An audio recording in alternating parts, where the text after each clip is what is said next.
Good evening from Pompey. Spent the last hour setting up and testing the new atmospheric dispersion corrector on the big rig, and it seems to work nicely. SharpCap has a tool to align the atmospheric dispersion corrector, and it seems to have done well. I'll be switching back and forth between Dwarf. Hi Pico, hi Xena. There you go, Xena. The turbulence that you see is caused by the lower atmosphere. However, I tested the atmospheric dispersion corrector and it gave me good results. Let me see if I can show you what I mean. Tools, ADC alignment.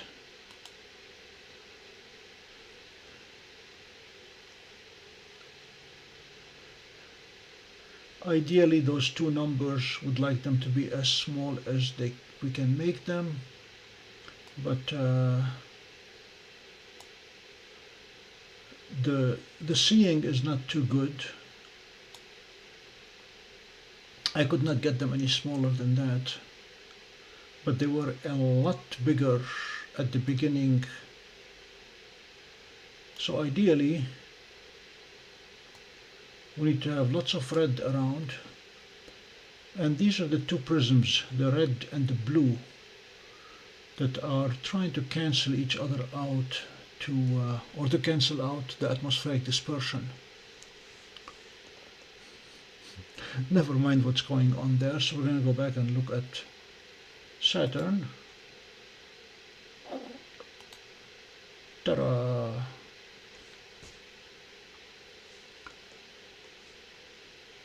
Pico, we're doing some testing tonight. I mounted the Dwarf 3 equatorially, and to my pleasant surprise, and I wish I had taken a picture, when I went through the equatorial mount alignment that the app provides, on the very first attempt, on the get-go, it gave me 0-degree error and it said perfectly aligned both elevation wise and azimuth wise. So my bending that angle bracket, bending it at 43 degrees, is extremely accurate, and I'm happy with that. So we have Dwarf. Let's go to Dwarf. We have Dwarf at full 4K, taking 60-second exposures, so it's a full minute, and I have no problem letting it run all night on the Dark Shark Nebula. We'll see what it'll do there.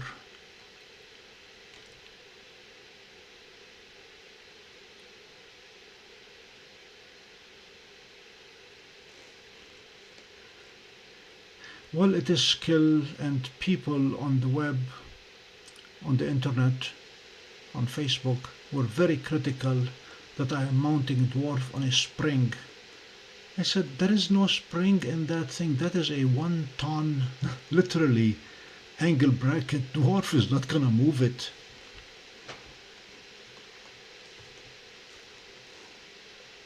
And yes, I have used duct tape to mark true north, and that's what I aligned it to.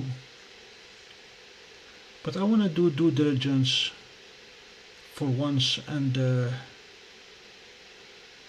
let it run as many hours as it takes, and tonight maybe the night. So Dwarf 3 is going to be happy on its own. The only thing that might interrupt the Dark Shark Nebula would be Aurora Borealis. The National Oceanic and Atmospheric Association, NOAA, is forecasting possible northern lights for us tonight. So if these come, Since we are looking towards the north anyway to start with, we will see them right here, and we'll interrupt the dark shark stack for another day, and we'll see what Dwarf 3 can do with its wide-angle lens. Hi Kirk.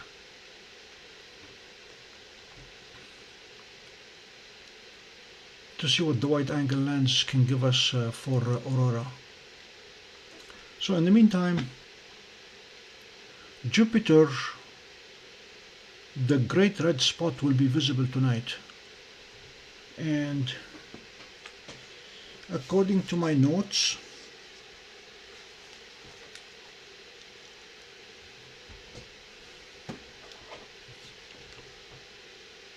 Jupiter rises at 10 o'clock our time, and the great red spot will show up from 11:30 till 2:45 a.m. It's going to require a trip to the telescope to adjust manually the atmospheric dispersion corrector, but I'd definitely like to get that great red spot again. Mars rises at about the same time as the great red spot. Mars rises at 11:45 and reaches 20 degrees at 1:45. Mars is starting to look bigger than just a dot, and we plan to hello John Noble. We are using microwave here as well. Neptune rises or rose at 18:04, so we'll go give it a visit anytime now. And then Uranus rises at in a few minutes. So we're going to hit all the planets tonight. I'm going to go see Neptune. The other good news is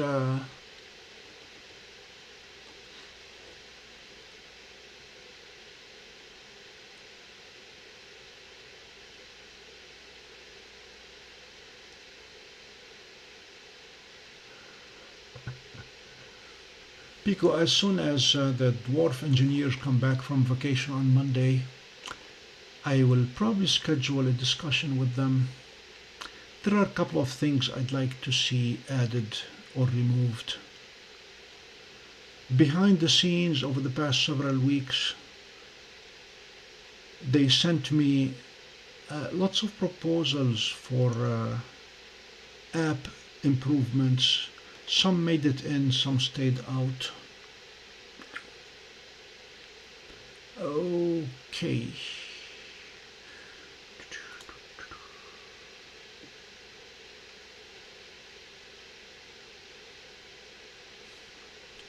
Let's see what Saturn looked like. We stacked some.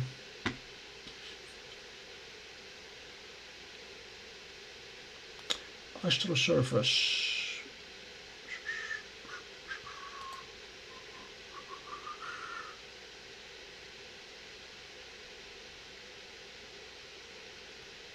No. What's a microwave called in Welsh? When I lived in Manchester, they did not have microwaves. They still had black and white TVs.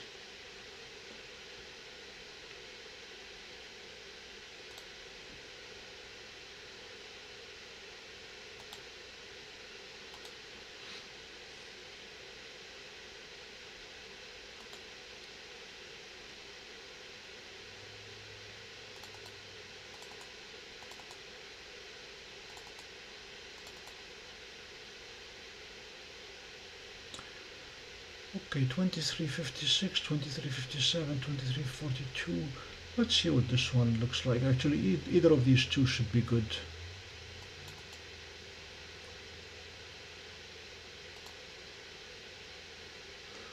Actually, I may want to have, okay, never mind. Cancel, let's go grab a new capture. Saturn is a lot quieter now. Yeah, it's worth another capture.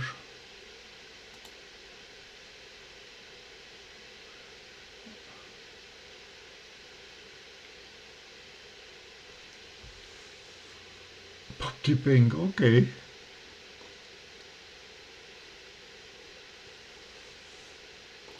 I still remember visiting Caernarvon Castle.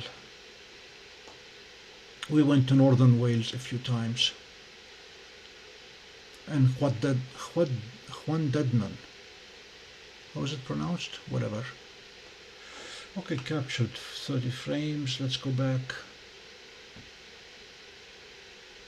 I'm going to jump to Neptune soon.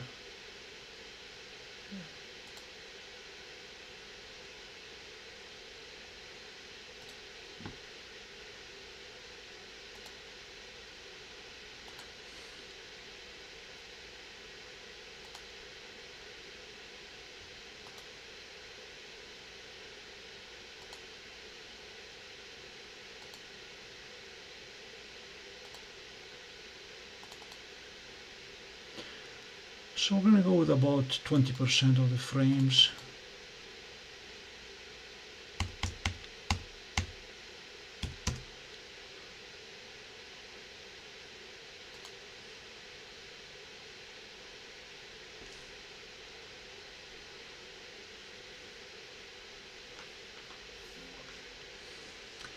That's not bad. This is the swap quality algorithm, so if we stay with 20%, we're doing very, very well.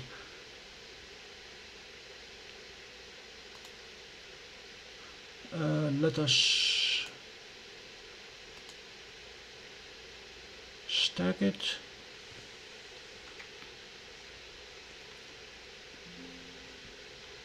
And edit it.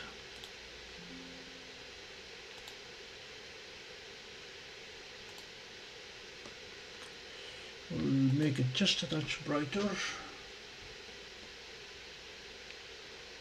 And we will go to the wavelets.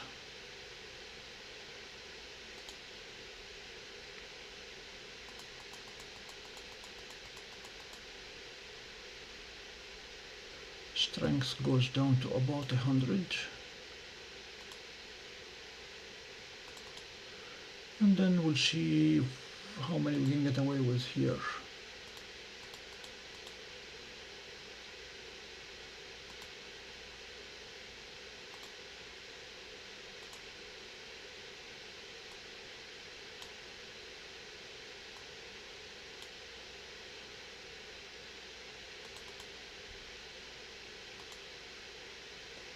Okay, not much to write home about, but there is Saturn.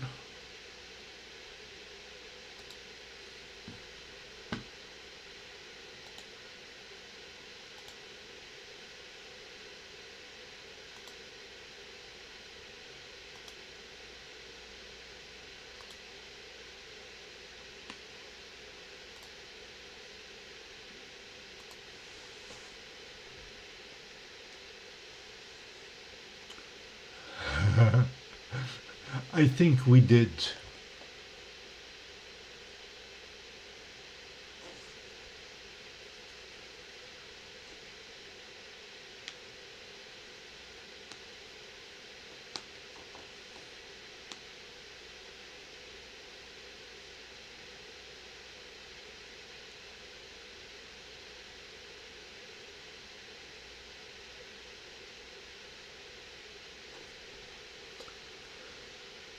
Alright, let's go back to full screen.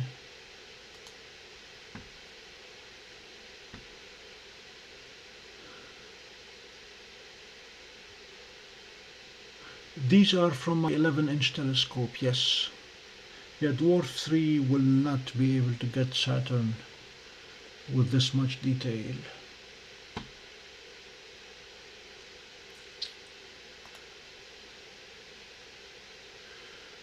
So there is Neptune.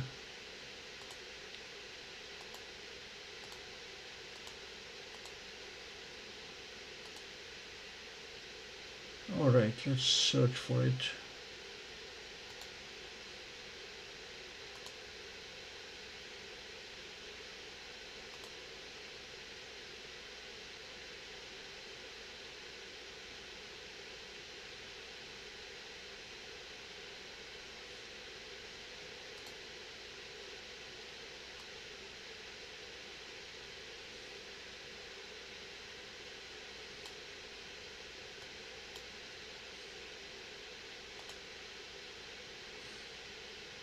Let's see if we got Neptune.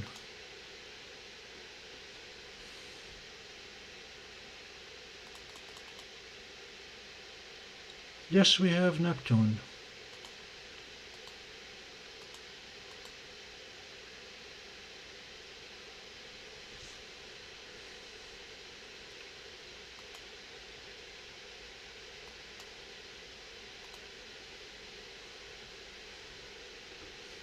I don't know that I want to bother with atmospheric dispersion on Neptune. It's much too small to matter.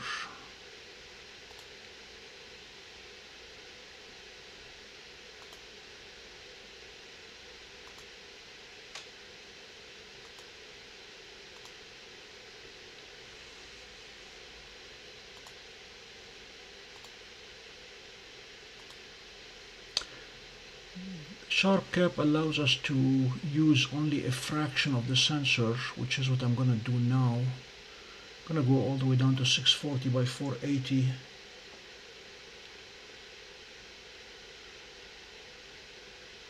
So this is not a pretty Saturn, obviously.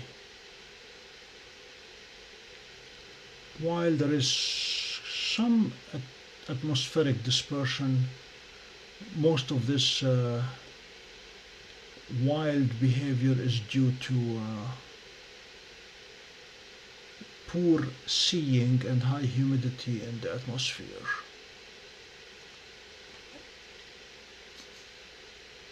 Hello, Ben.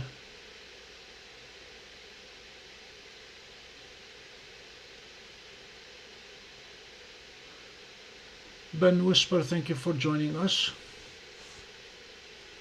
This is the Pompey Observatory, and we are using two telescopes tonight.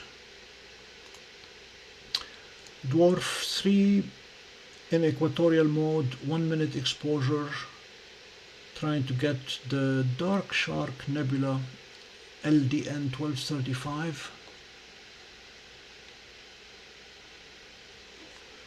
And the Celestron Edge HD 11-inch is doing a planetary tour. We visited Saturn and now we're looking at Neptune. And the highlight is going to be Jupiter's great red spot.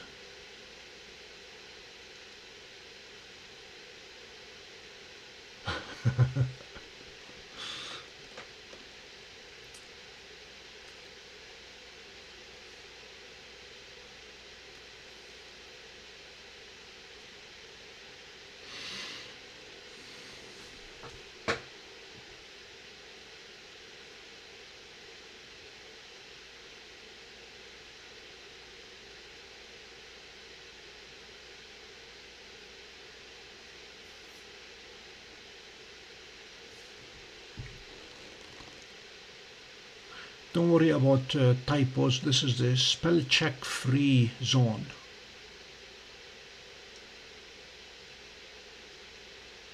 Gina, he said Paris, not Nice.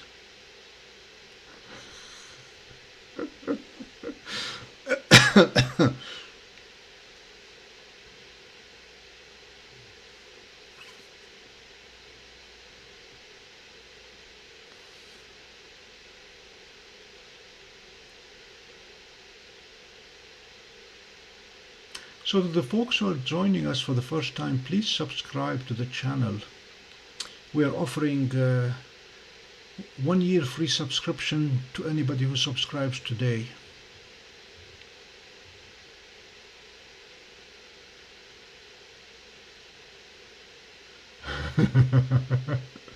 There will be no beating today.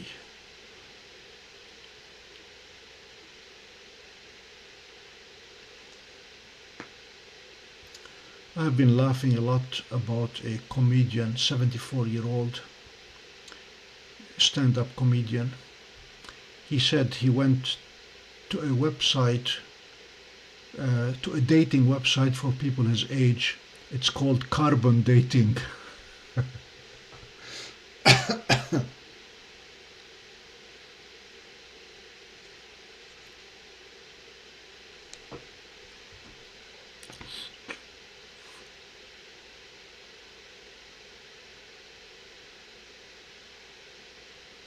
Ben, I go by Dr. J.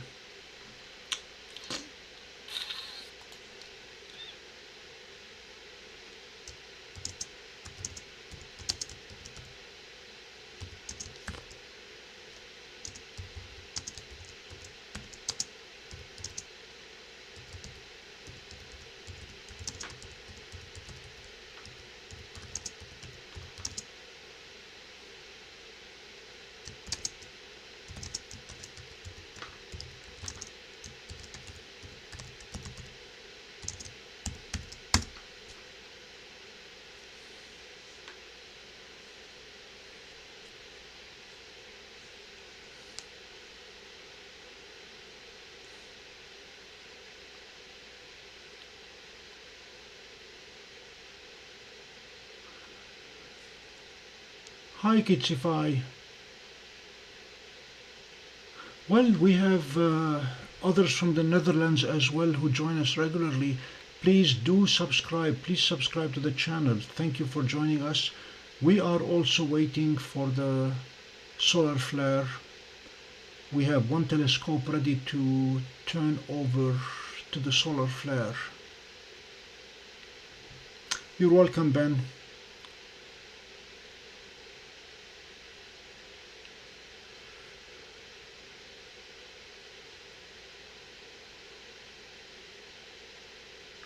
We are in the business of providing answers. Parfois en français and sometimes in English. Oh, thank you, Ben. Glad you subscribed.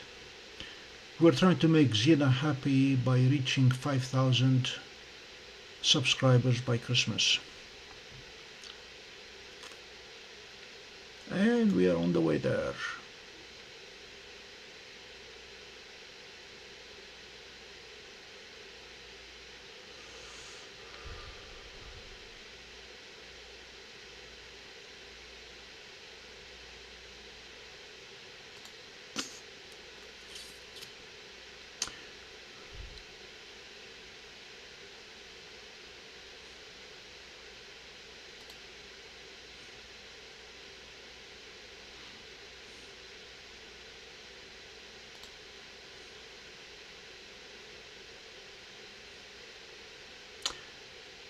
Zina, we are at 4,175 subscribers.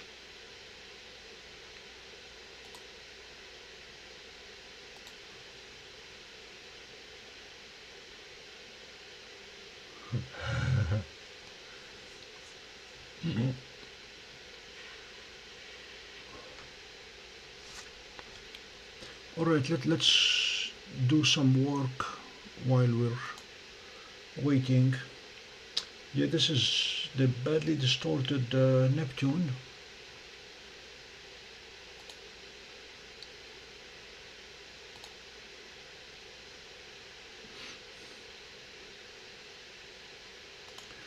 I've been trying to add points to the solution. I don't know if Shimali is going to be doable.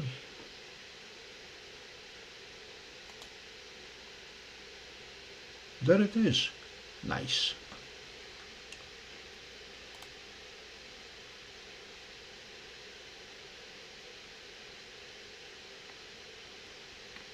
I'd like to get the big telescope, the mount of the big telescope, back to the point where I can go to targets and not have to worry about plate solving, because for some reason the atmospheric dispersion corrector does not allow me to plate solve.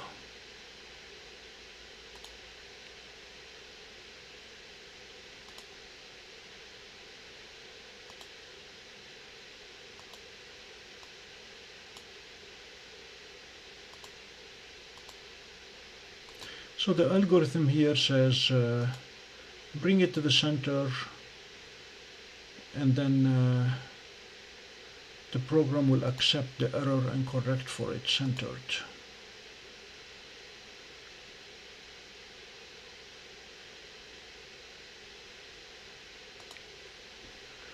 And right here we can look at the pointing model, and it shows which ones are the big errors. We can always eliminate them, take them out.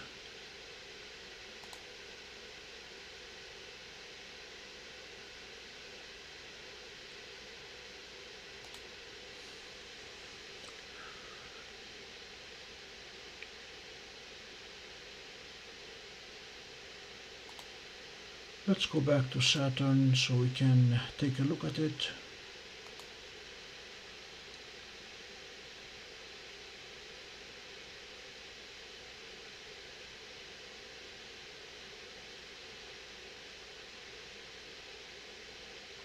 In Oswego reached 4,000, Zina. Remember during the lunar eclipse we broke 4,000. So there is Saturn with a couple of its moons.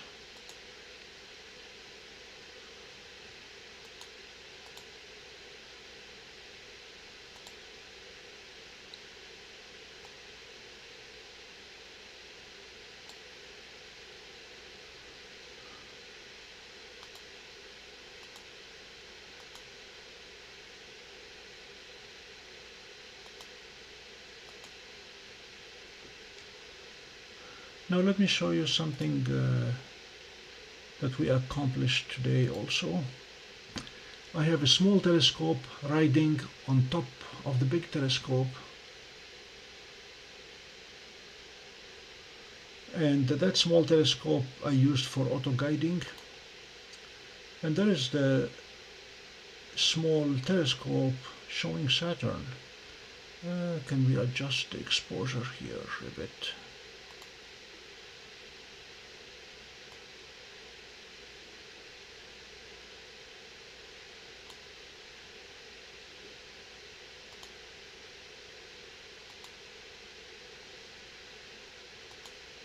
So they are not too far off from each other.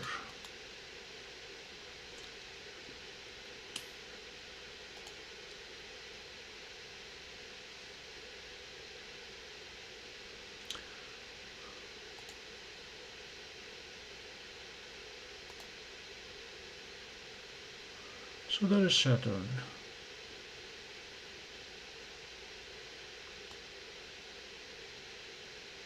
Unfortunately, there's not much I can do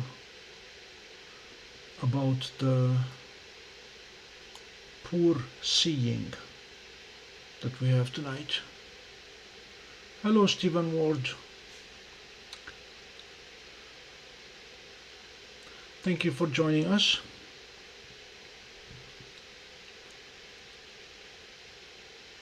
Bill should be on his way back from Antietam from staff ride back to Minneapolis to Minnesota. Otherwise he would have said there are 24 viewers and only 11 likes. The number of likes should be equal to the number of viewers, so please click like. It is indeed a Celestron Edge HD 11.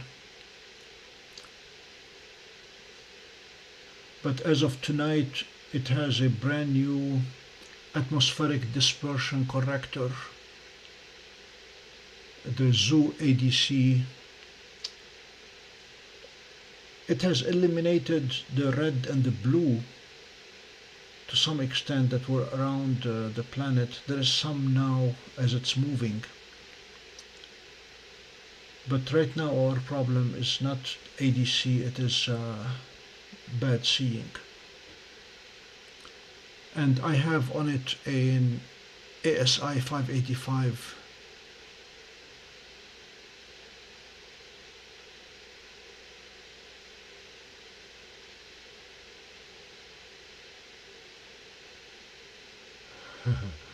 Thank you. See what happens, Zina, when I tell folks that the number of likes should be the same as the number of viewers, people stop viewing.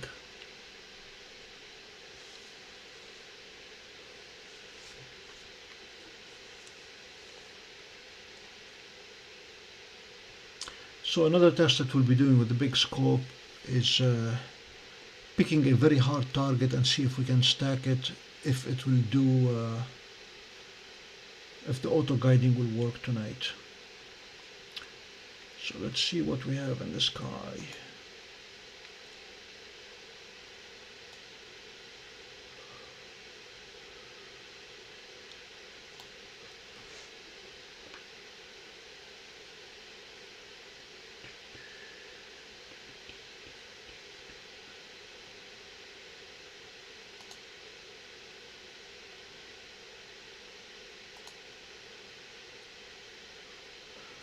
I don't think there is any point in attempting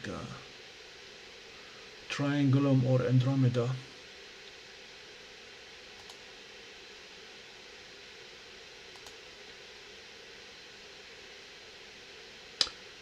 M34 is also too big.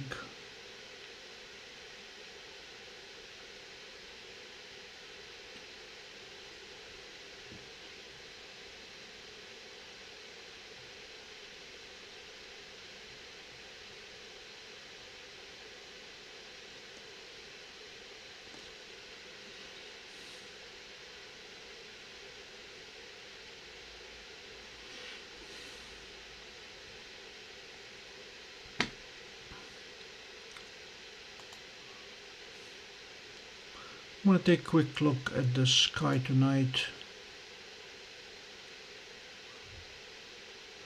There are two targets there that may be worth looking at. One of them is the solar sail, and the other one is the new moon, the second moon.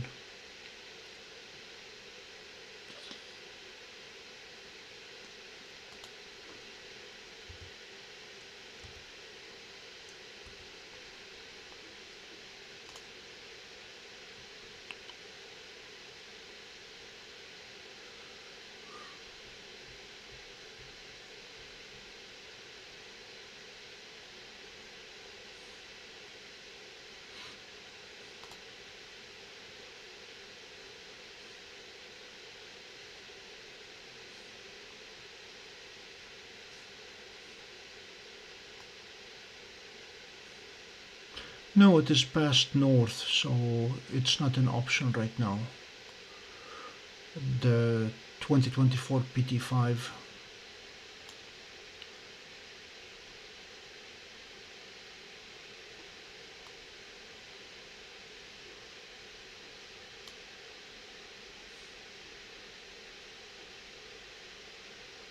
So just for fun, we're going to attempt to go to the Phantom Galaxy and see if we can image it. Hello, Archie.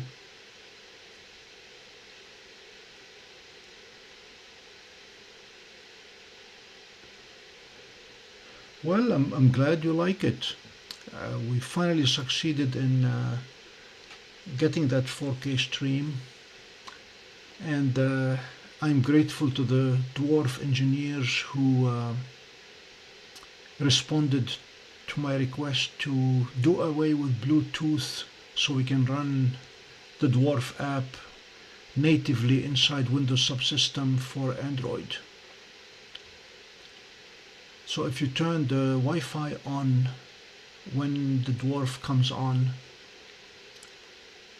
then you can connect to it as a hotspot and forgo the Bluetooth handshake.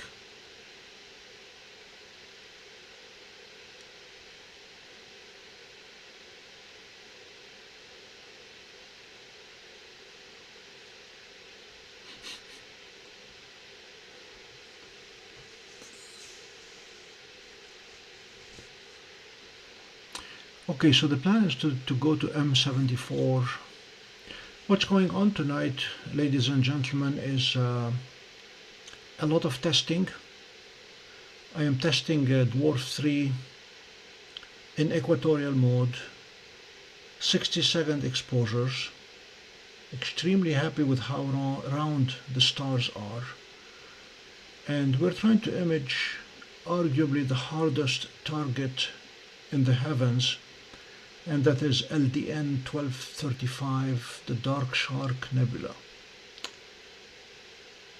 At Jacob's recommendation, we're trying it tonight with the visual filter, so it is IR cut and not worried about the O3 or H-alpha. The dark shark is starting to take shape in here, that darkness. Some people argue that this whole big thing is the shark, and it looks like one. Others argue that the very tiny little bit here is the shark, although the advocates of the big one being the shark consider this the eye. Now, given the size of this nebula, you could not image it in its entirety with either Seestar or Stellina or Vespera, but Dwarf does justice to it.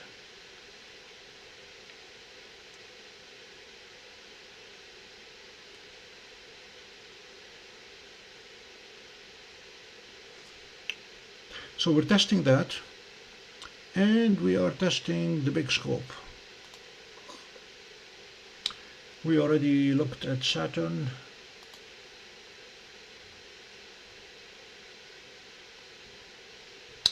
And what I'd like to do now is do some deep sky imaging to test PhD2 to see if that's going to work for us.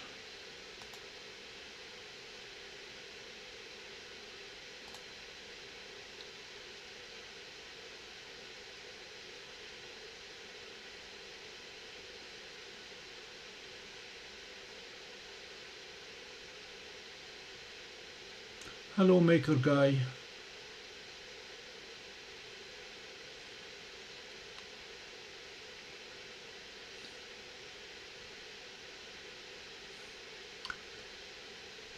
Zena, how long are you going to be with us tonight?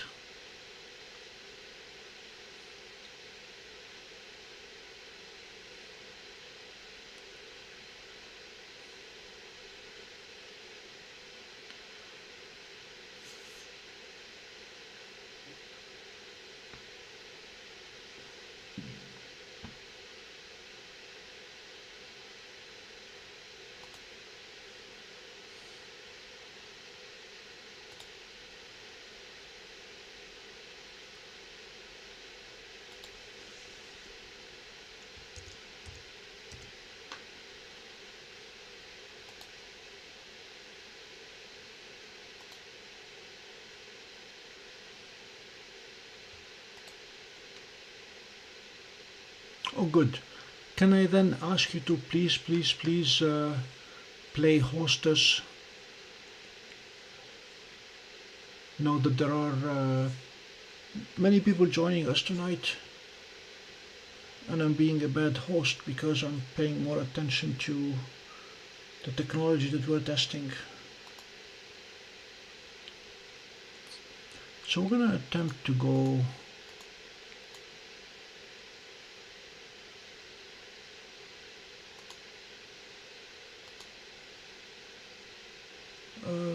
let's see if let's see what 2 seconds give us.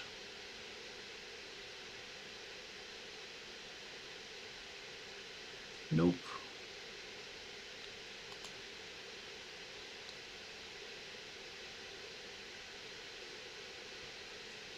I don't know if this is gonna play it solve. We'll give it a try.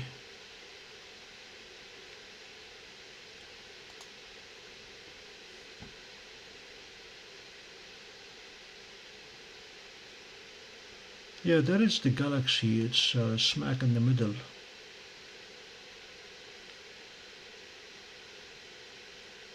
Yay! That is the magic of technology. Okay, so we can launch PhD2, and let's hope it is in a good mood.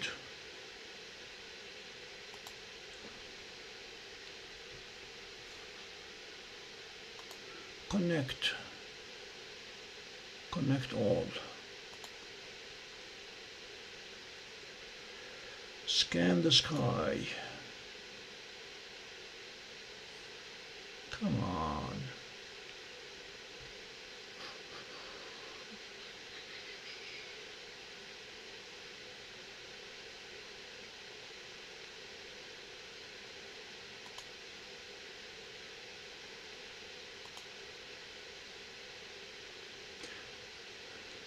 So hopefully this will do the trick here so we can go and image there.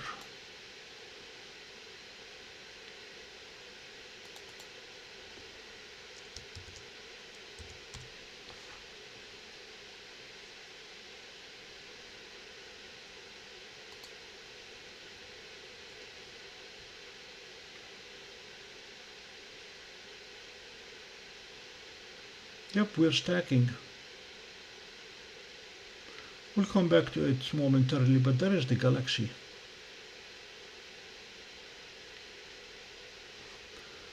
And we're going to adjust the color of the stars. There we go. And I'm not going to bother stretching it right now until it stacks enough stuff.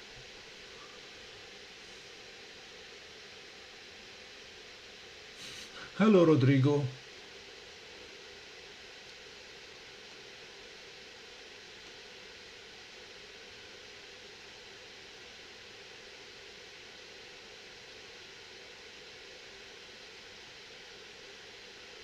Archie, we are using the same technology. SharpCap is an amazing product. I have been very pleased with what it does. I used it to polar align my 11-inch telescope, and it got me literally to under 1 arc second of polar alignment. I use it for autofocus. SharpCap does very good, and this evening for the first time I used it for the atmospheric dispersion corrector alignment, and it did a wonderful job. And now I'm using it for stacking. Hi CGD. Are you guys getting another hurricane your way soon?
Zina, I made you a moderator for the channel. This way, since you have experience being put in timeout, now you can put people in timeout.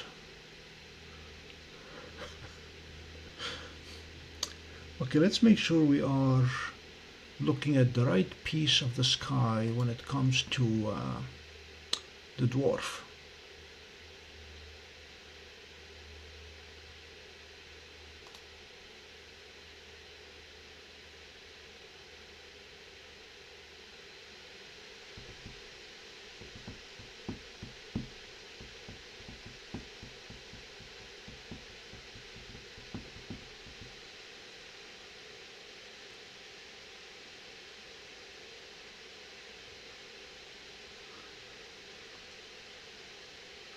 Hello, Jacob. Are you home yet, or are you still in detention?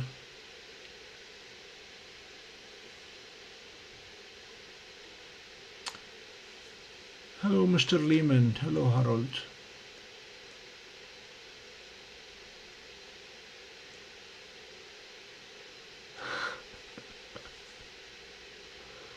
Hello, Washington State. Hi, Tater.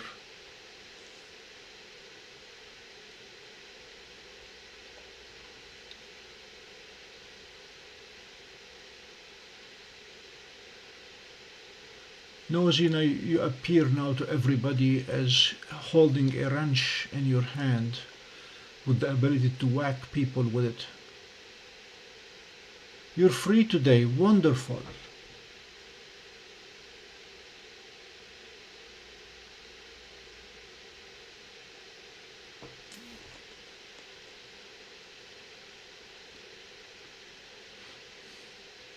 You gave us a scare here for a while.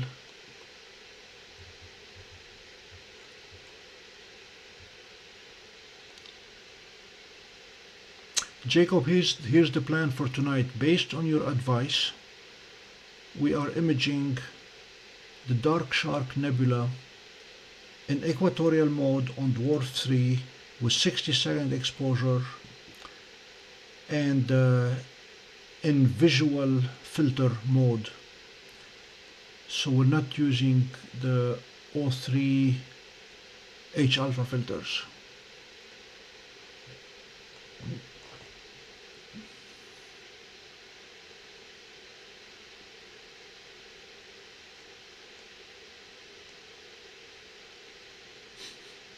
Yes, it is a wrench to whack people with.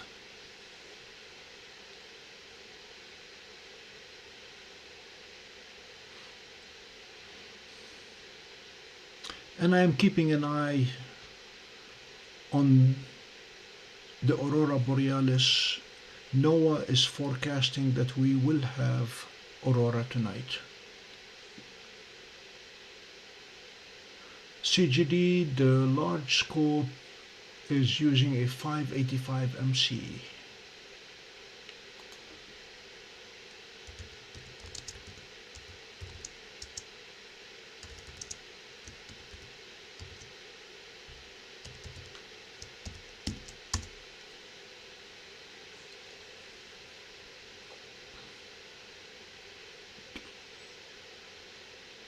Jacob, I installed the ADC, the atmospheric dispersion correction, on the big scope, and it gave nice pictures of Saturn actually.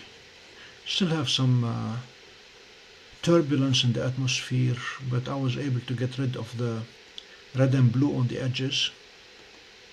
I used the SharpCap tool, the ADC alignment tool from SharpCap. Beautiful. That's a beauty.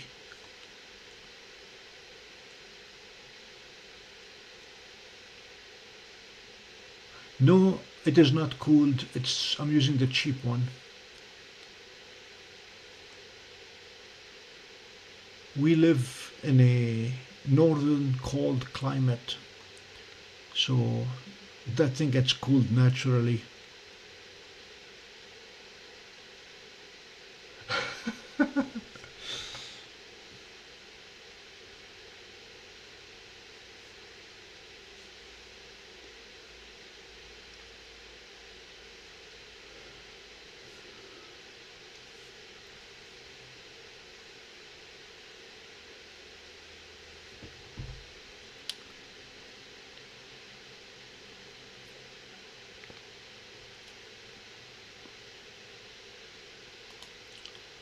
I'm trying to get affirmation that LDN1235 is properly framed.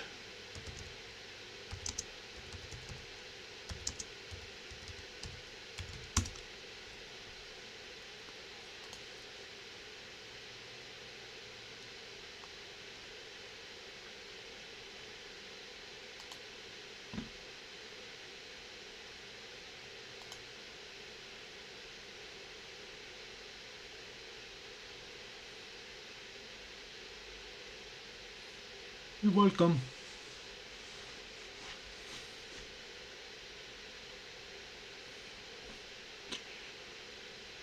Well, when we tried to do the Perseids meteor shower, the aurora ruined the show, so we moved the telescopes from looking at for meteors to looking at aurora. So we have experience doing that.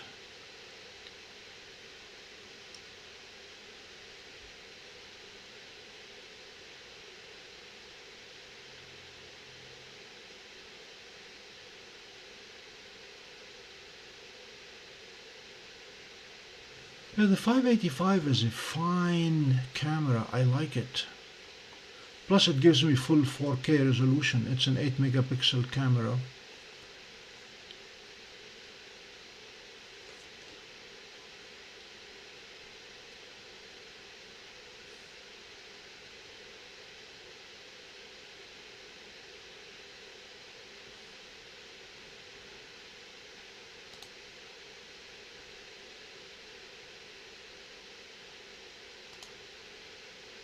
So this is Messier 74 being imaged by the big scope. Don't know if it'll allow us to auto stretch yet. Nope, not pretty at all.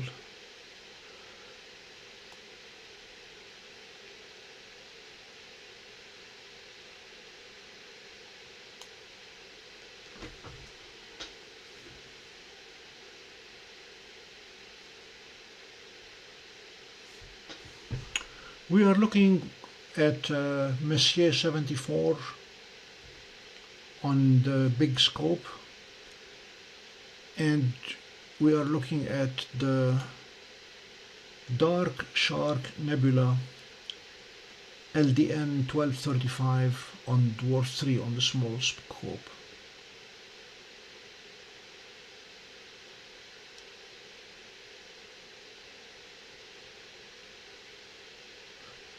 Okay, I see what you mean. Jacob, the alignment, the equatorial alignment routine that comes with the Dwarf app, the 3-point alignment, gave me a 0, and that's not the grade, that's how far off the alignment was. And that was from the get-go.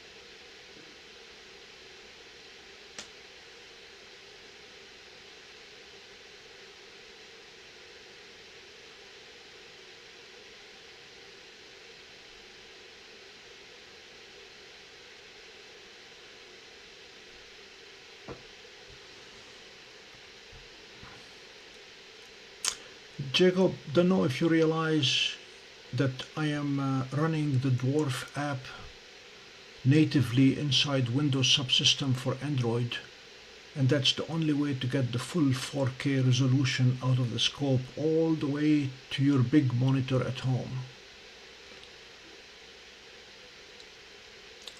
One other shortcut I had to take is the frame rate on OBS Studio.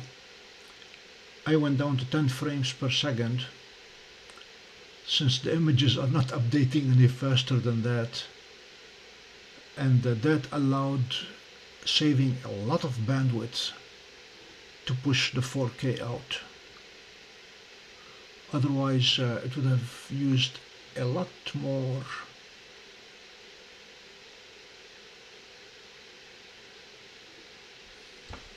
So let me see if I can show you what Saturn looked like.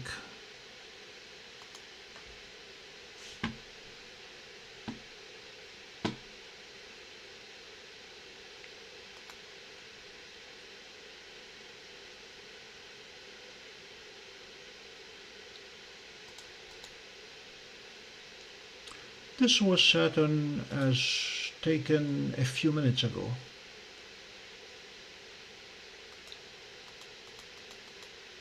And I don't know who these dogs are, they are not mine.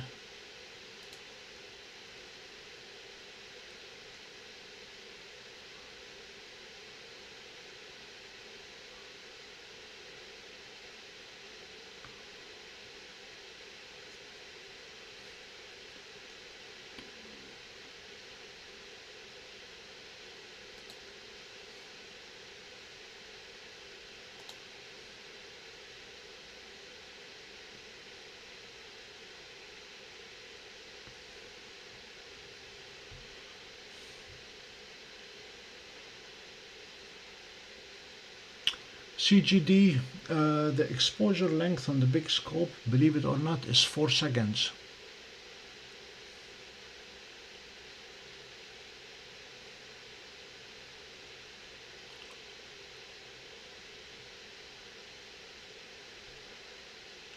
I could go a lot longer, but I did not feel a need to do so.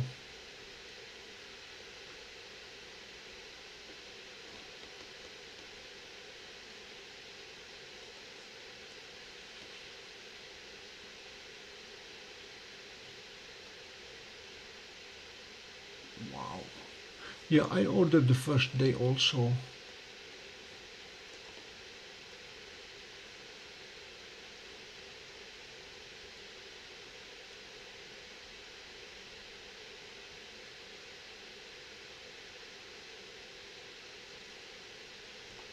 Rejection rate on what, Jacob?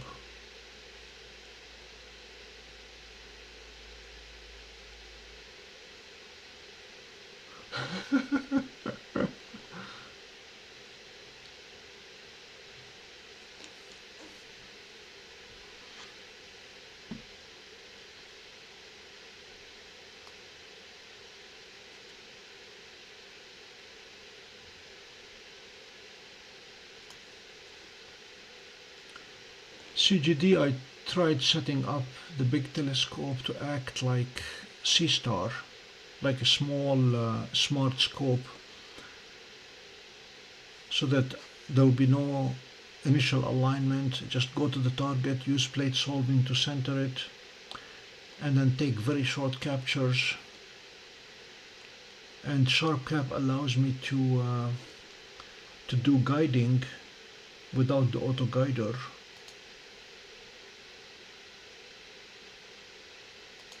And so I got used to taking very short exposures, but there should be no reason not to push it up. Let me see if we can push that up.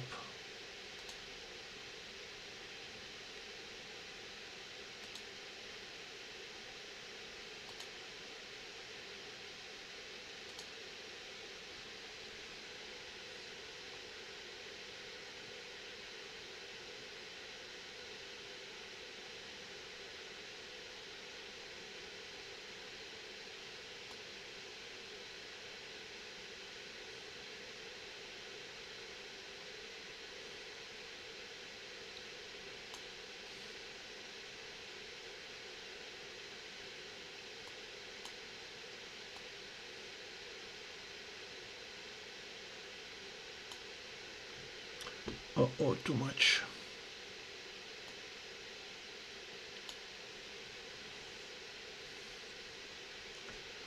Messier 74 is a beautiful head-on nebula.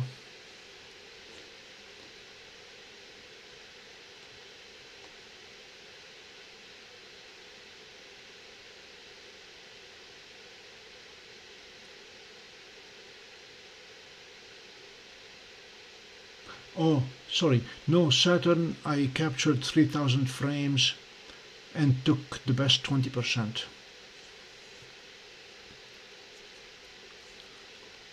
It was shaking violently.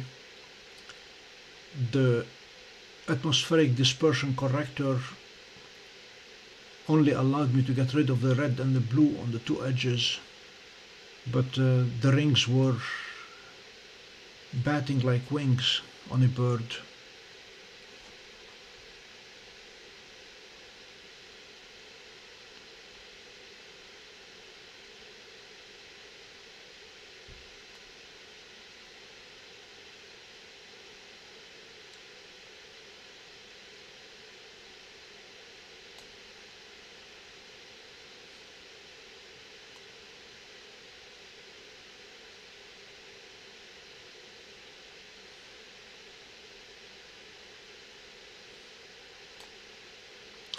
Unfortunately, the auto stretch is not doing justice to this image.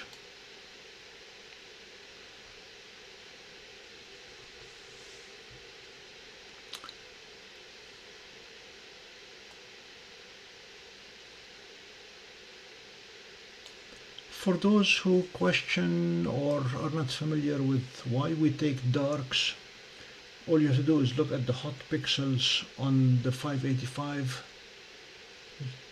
This is red, red, green. These are hot pixels that are not corrected. I've not taken darks yet for this configuration.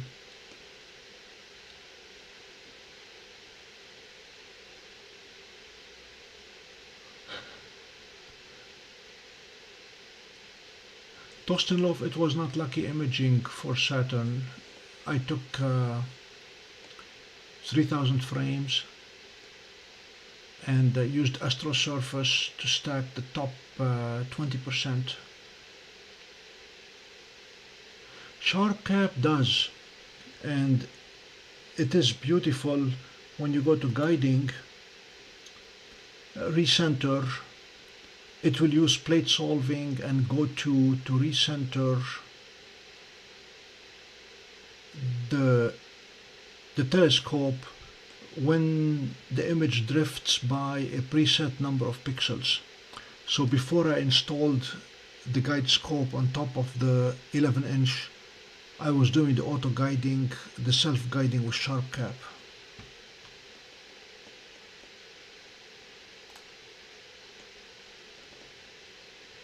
What's happening here?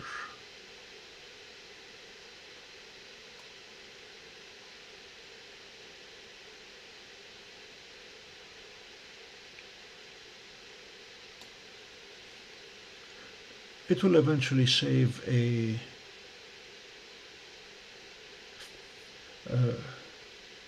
fits file, final image, and I can stretch it and adjust it at will.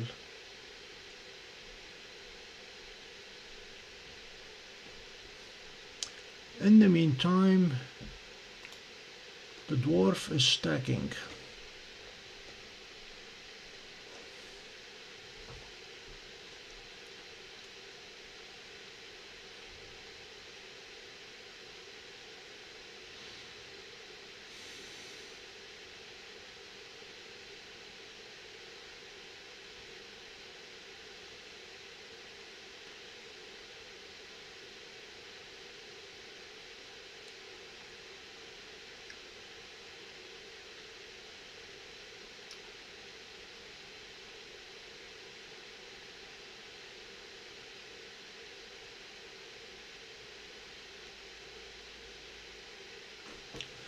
Did they give you ice cream when they sent you home?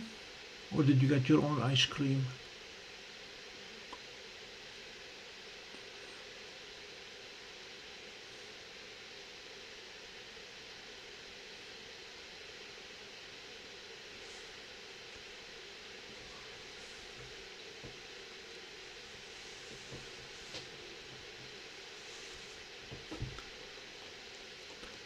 Yes, Tostenlof, it is. It is a dark nebula, the dark shark. It is considered by many the most difficult target in the sky. And I wanted to give Dwarf a try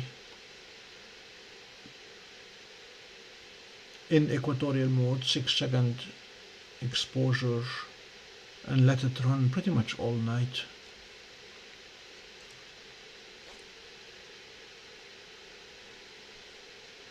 LDN1235 is visible all night. It's gonna make a full 360-degree trip around Polaris, and that's where the equatorial mode, that's the part I'm testing with Dwarf to see if it's able to follow that full revolution. We're asking Dwarf to do only 180 degrees because it's only half a night, or just the night, not the day.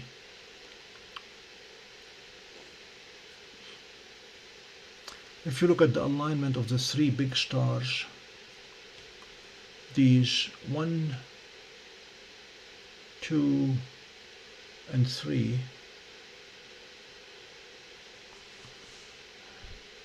if we pull Stellarium and ask it to show us the current orientation, we can check on it repeatedly and you'll see it rotating.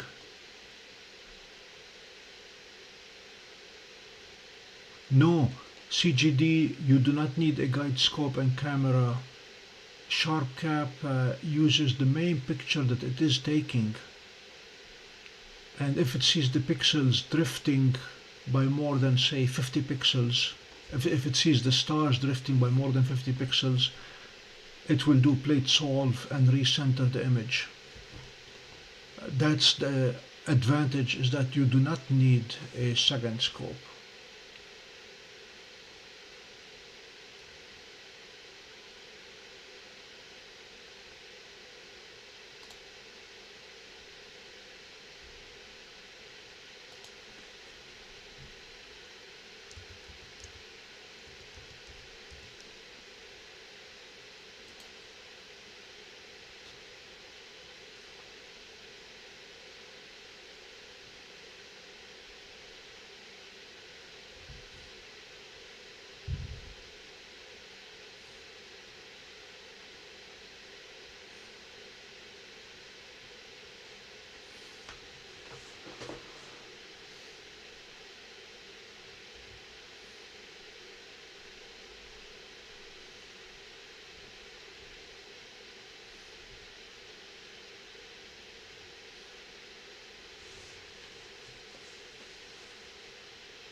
CGD, the answer is yes, for one and only one reason. I wanted to go with a better camera. I was not using the 585 at the time, and 585 with an 11-inch, you don't get too many pixels, you don't get too many stars, I should say. So plate solving was failing more often than not. If you are using a slightly smaller than 11-inch, if you're using a 9 or 8, even with a 585, then you can get away with guiding without a guide scope.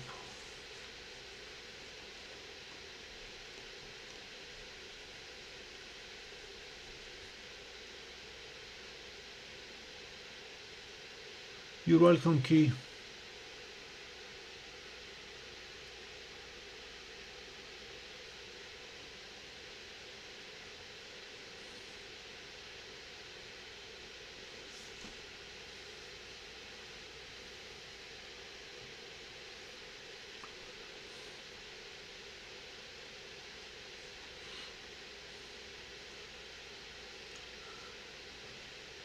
I'm going to go take a look at the north sky to see if we have anything yet. Be right back.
No sign of aurora yet.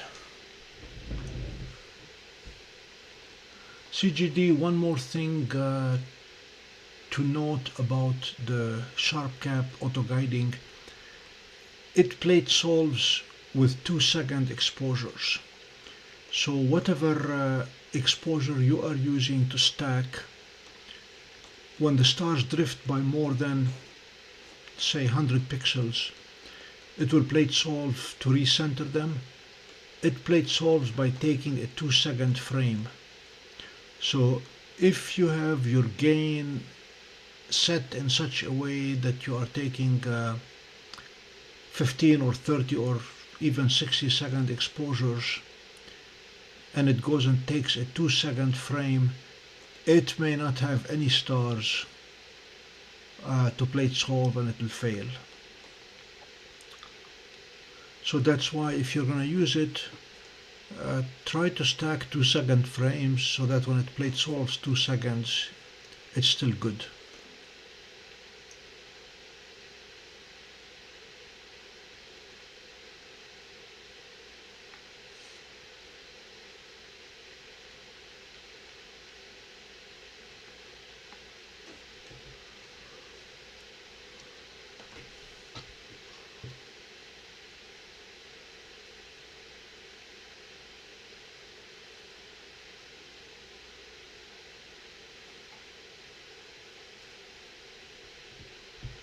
Yeah, toast and loaf, there's nothing like looking out of the window to see if it's doing anything yet.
Ladies and gentlemen, we have an RMS of under 1 arc second. Actually, that's pixel.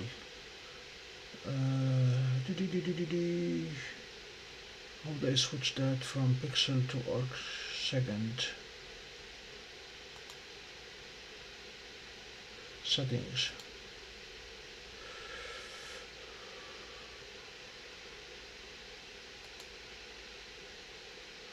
Doesn't want to give me arc seconds.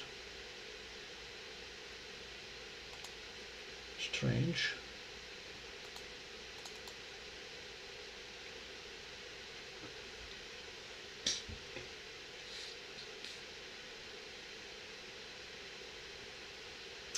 Okay.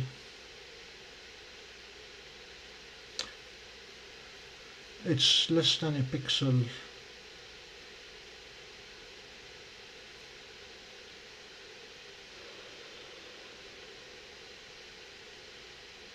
Don't know why it's doing that.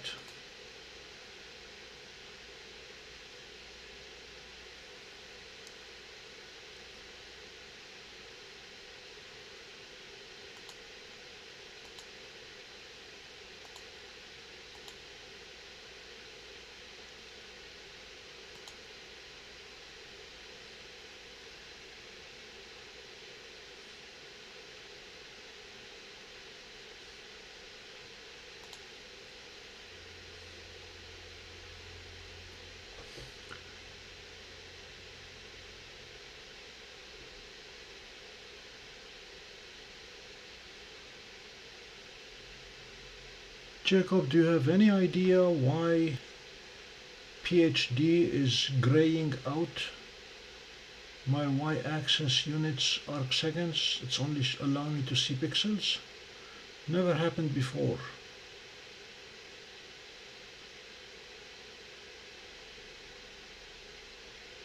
I'm not gonna worry about it.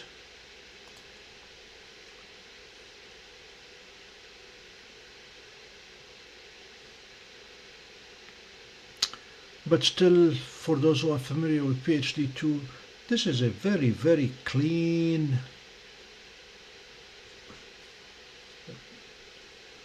graph. We are under a pixel in error. Back to the picture.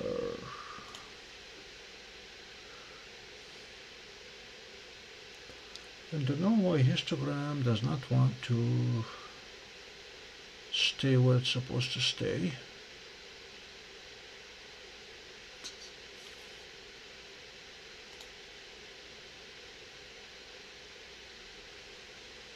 Thank you, Ben.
Tim, thank you for joining us. Bon nuit, Ben.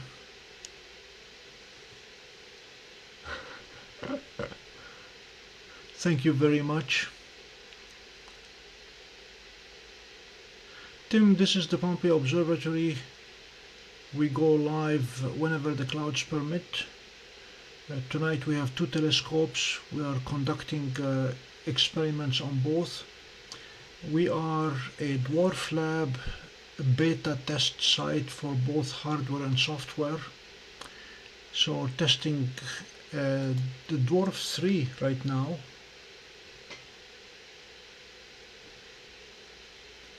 on arguably the hardest target in the sky, and that is the Dark Shark Nebula. Thank you, Stephen. Thank you very much.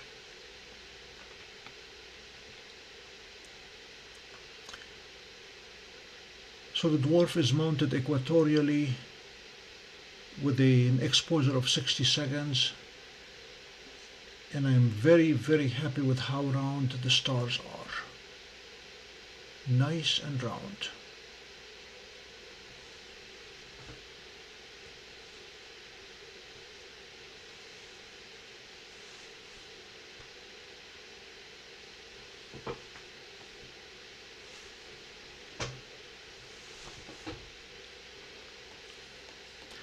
And the other telescope, I'm testing tonight the atmospheric dispersion corrector, so I'm waiting for Jupiter to come up.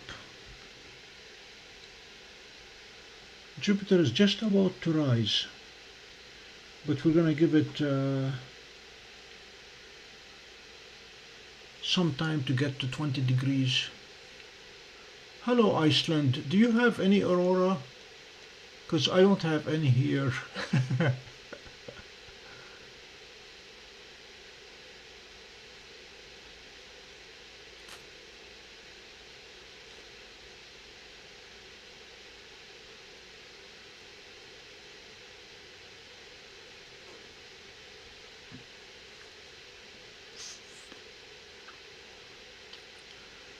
Stellina, Vaonis have put out a new app and new firmware for Stellina and Vespera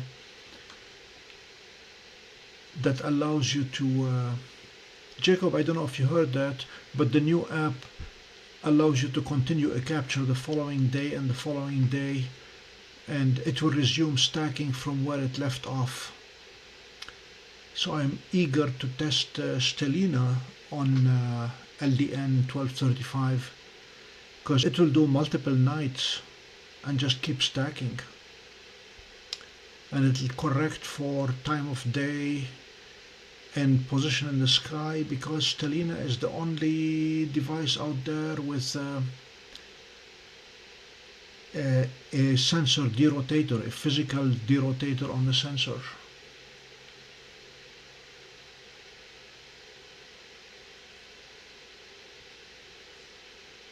Tim, resolution here is the full 4K. It is 8 megapixels, which is why the icons and the legends are very small. That is a breakthrough, because the Dwarf app is the only app of a smart telescope that will run inside a virtual machine, in this case a Windows subsystem for Android. Seestar and Stellina, the Singularity app, they categorically refuse to run inside the virtual machine. They insist on having Bluetooth to connect, to handshake with the device. And Microsoft made an arbitrary decision that they will not support Bluetooth under Windows in any virtual machine, period. So the Dwarf lab engineers accommodated us by saying, just don't use station mode. Put the device in hotspot Wi-Fi mode. Have your virtual machine connect to it, and we'll keep a closed eye, look the other way when it comes to Bluetooth, and it worked. So that's how I'm getting 4K, the full 8 megapixels. The next step was getting a monitor that will display that. That's the easy part. And then convincing OBS Studio to go with 3840 times 1920 pixels. Sorry, times 2160. And it did that, except the bandwidth that it was using was extremely high. So we dropped down to only 10 frames per second. Not that you would notice.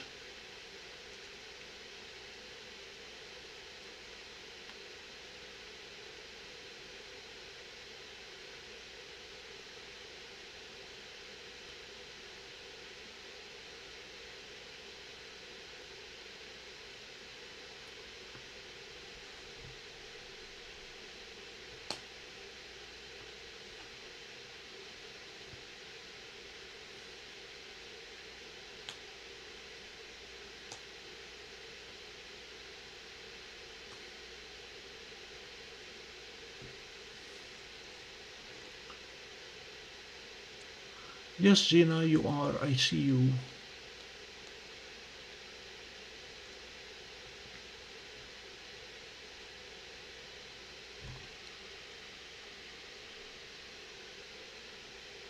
So we have stacked 82 minutes so far.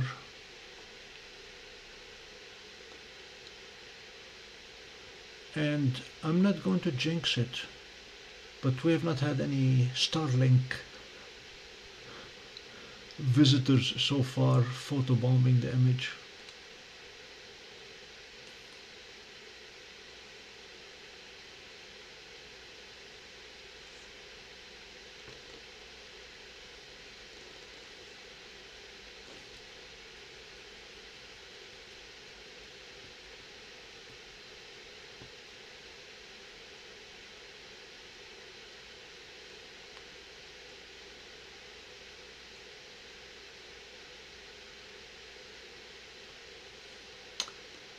Thanks, Harold. Good evening, Stargazer.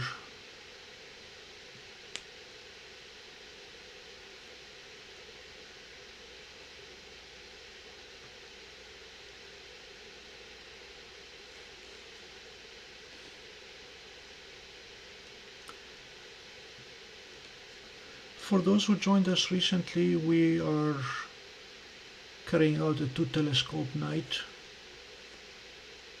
Dwarf is going to be dedicated to LDN1235 equatorial mount, 1 minute exposure, 60-second exposure. And while it is looking north, it's keeping an eye on the aurora borealis. If we get any northern lights, we'll switch to these immediately. And then the big scope is imaging Messier 74, just for the fun of it, while waiting for Jupiter to rise a bit higher.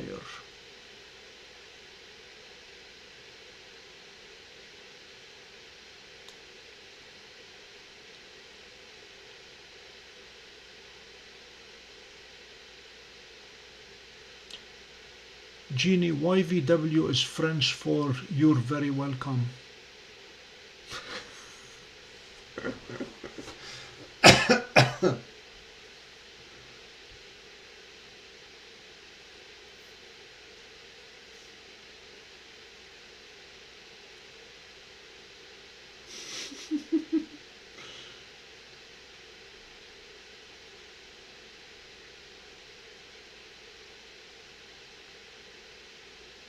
Hello, Jeannie.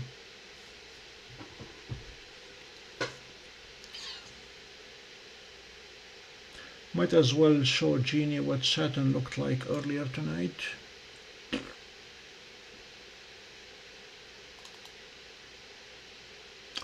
This was Saturn that we took earlier.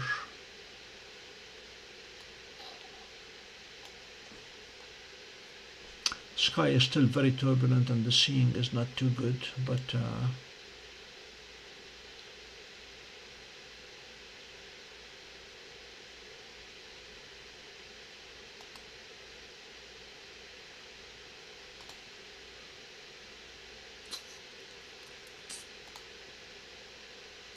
and this is the Phantom Galaxy.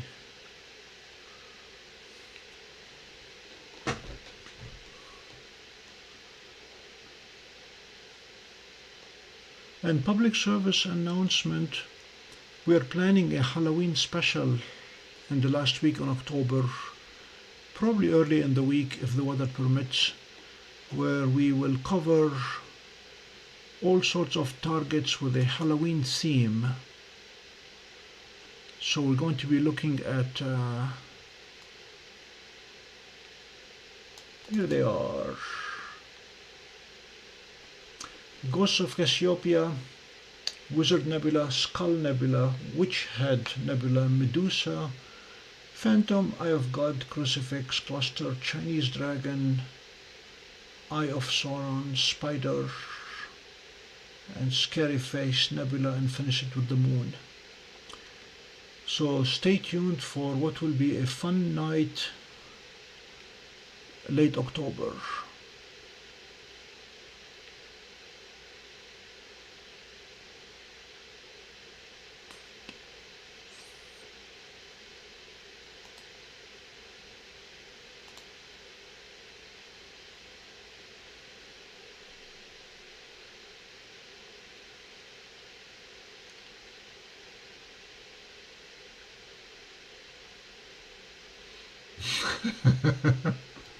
Yes, Zina.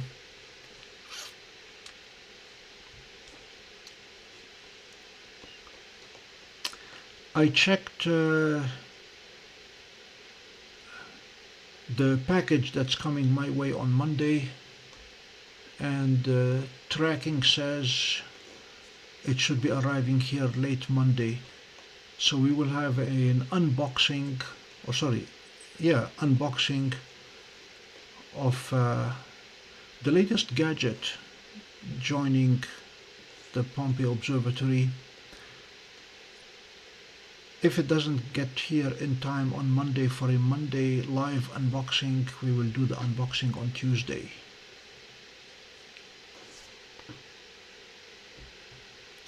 And the only hint that I'm giving right now is the number 30.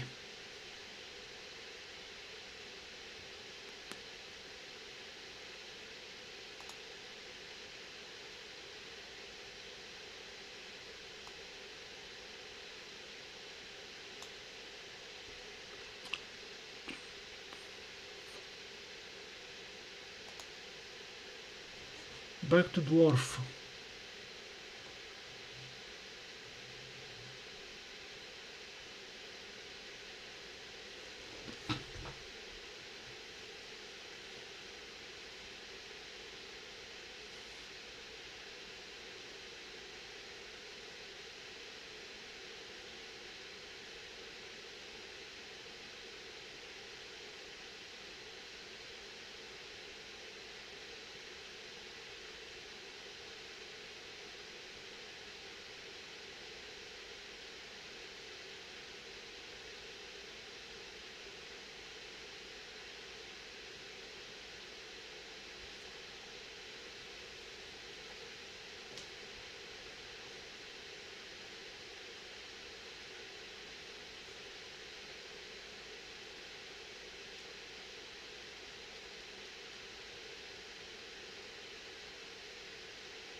Archie, we did that at the request of Pico in Scotland. He asked the obvious question. He said, do the images look better at your end than our end, and is YouTube deteriorating or degrading the images?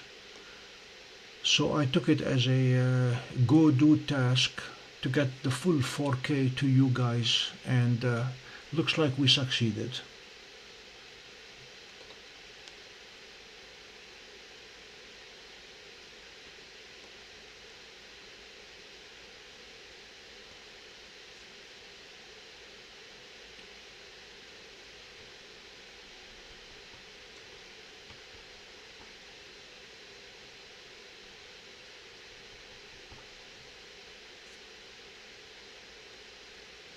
The problem is that Archie is talking about few inches of his TV.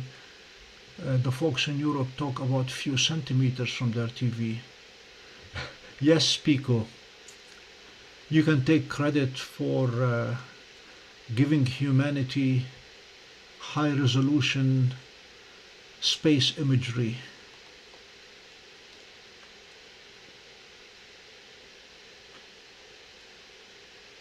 It was indeed a shame to see the images degrade as they travel around the world.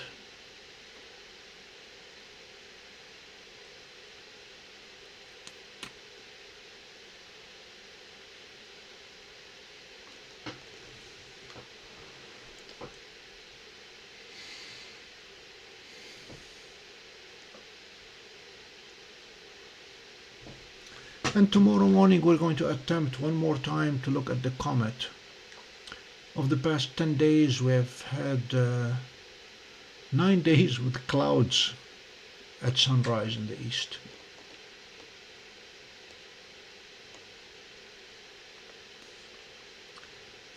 Pico, not by myself. The Dwarf lab engineers came to the rescue.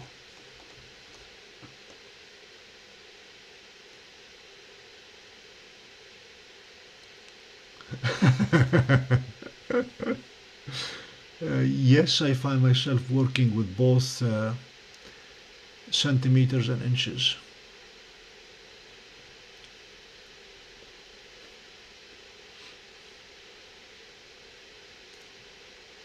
And as I get older, I'm trying to measure my speed when I go running in kilometers as opposed to miles. So it's minutes per kilometer. Sounds a lot less than minutes per mile.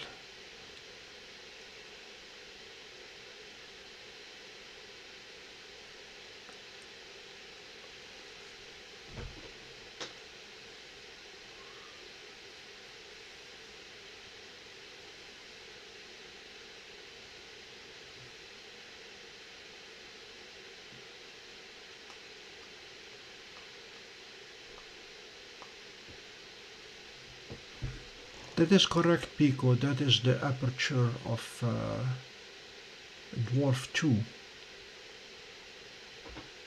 It was 24 millimeters. Now Dwarf 3, 35.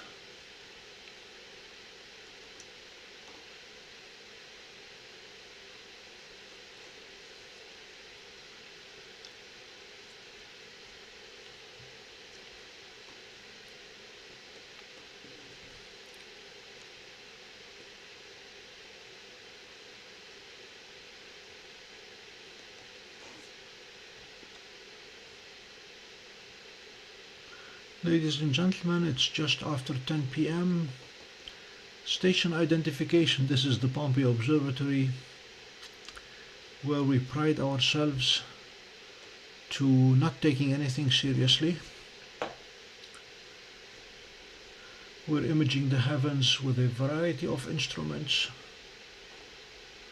Tonight it's Dwarf 3 on the one end, and the Celestron Edge HD 11-inch monster on the other end.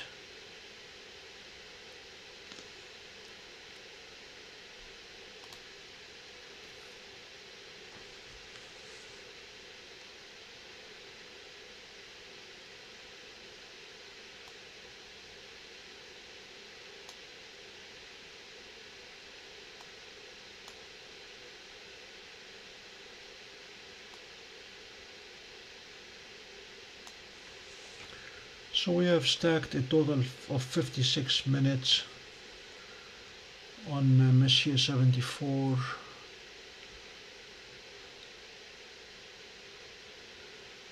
We welcome spelling errors.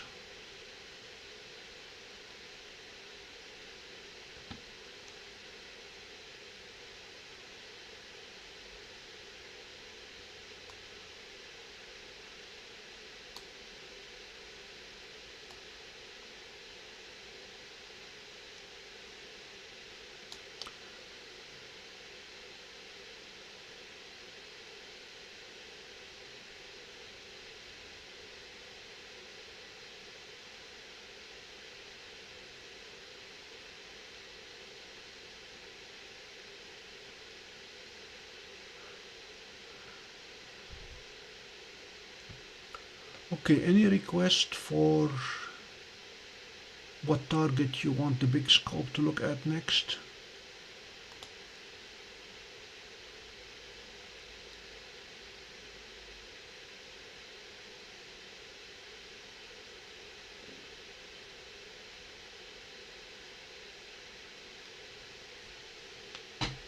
Yeah, thanks Archie. Thanks for pointing the need to have the YouTube stream setting to 4K as well, yes.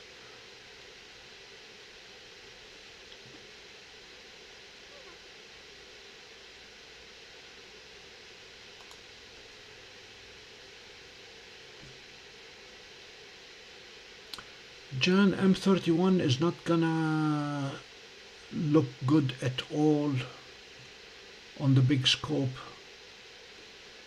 The field of view here is only 14 minutes, 14 by 8. Andromeda is gonna require yeah, where is the Ring Nebula?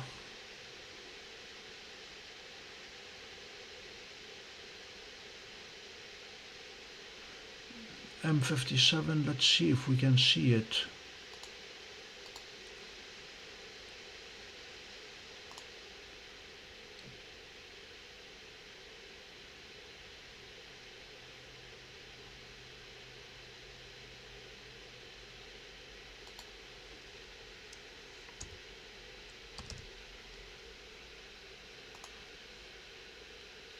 Nope, it is due west right now. It has passed my field of view, sorry.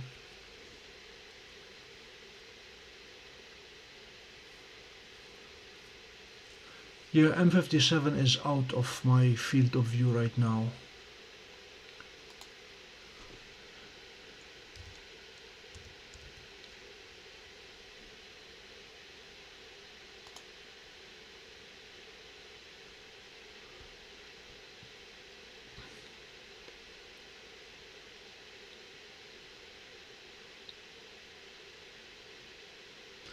We are hampered by having a mountain to the west behind us.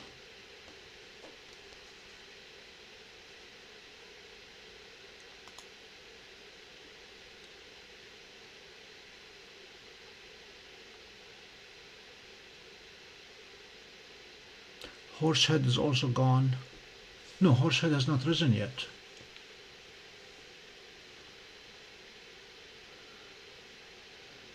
I checked the smoke this morning and we were good, Zena. Let me check again.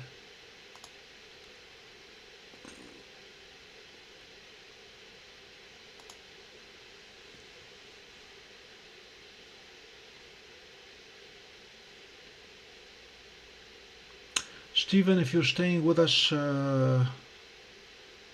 we will get to the Horsehead when it rises. No smoke, Zena. We're good. The smoke, unfortunately, is covering part of Canada. This is the smoke situation.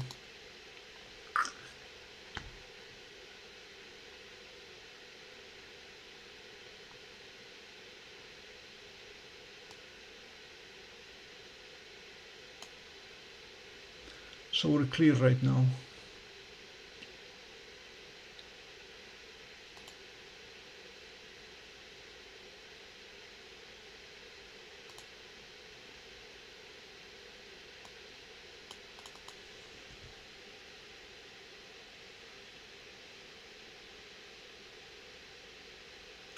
Pleiades is doable. It's again a big target. Let's see, where is it? Is very close to Uranus, M45.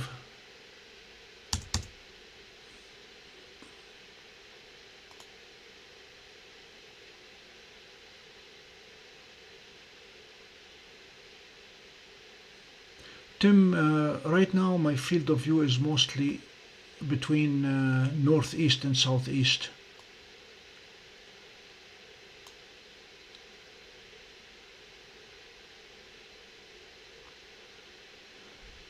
So Pleiades is within the field of view. I mean, we can go for it, but the scope is only 14 minutes. Let's visit Pleiades. I want to save this capture and end it.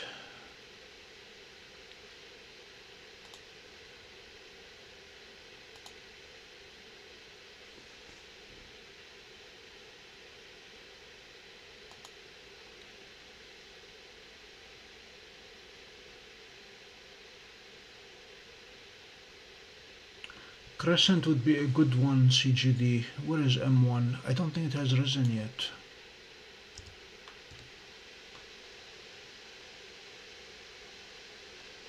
No, Crescent, not Crab.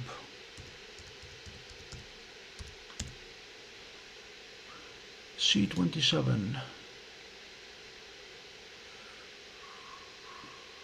Nope, it's due west.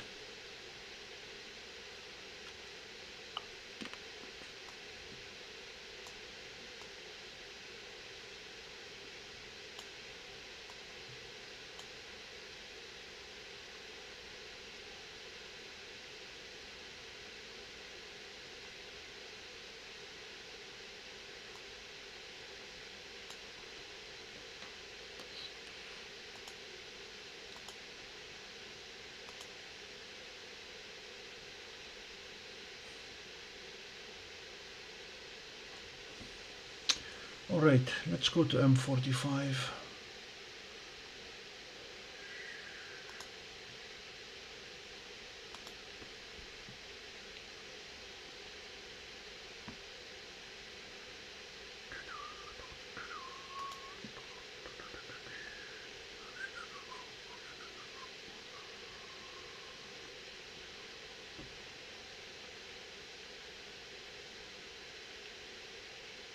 Okay, we're not too far off. As soon as the scope settles. Alright, let's play it solve to see if we can center it any better. Otherwise we'll center it manually.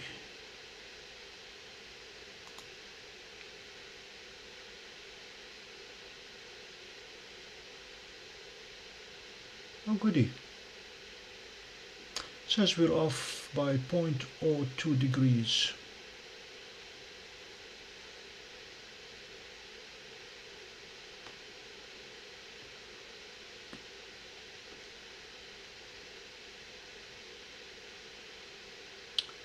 That's what it considers the center of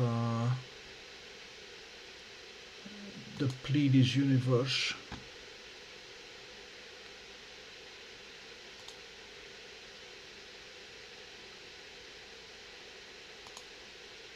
I'm going to try to center it just a little bit more by moving that away.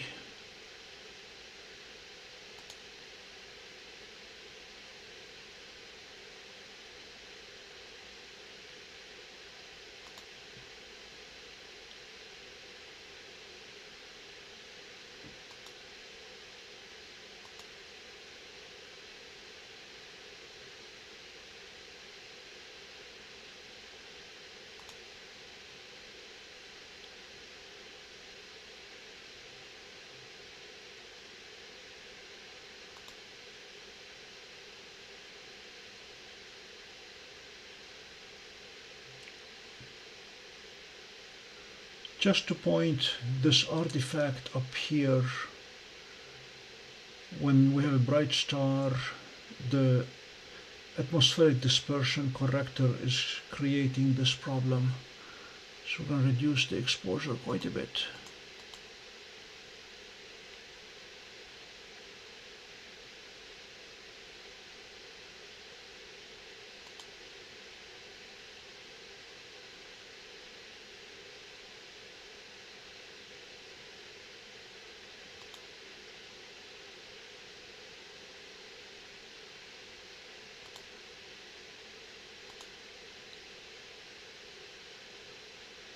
Let's see if it's going to stack it.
Crab Nebula is rising, and that is going to be a very beautiful target to do in another hour or so.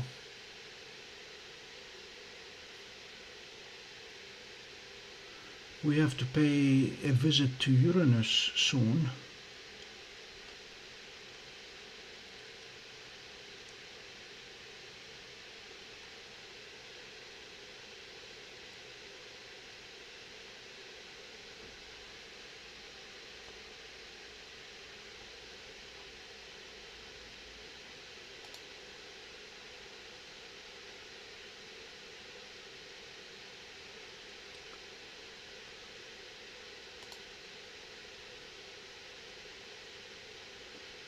M45 is not too happy.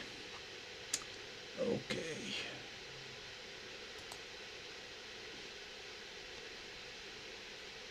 I'm gonna go pay a visit to Uranus.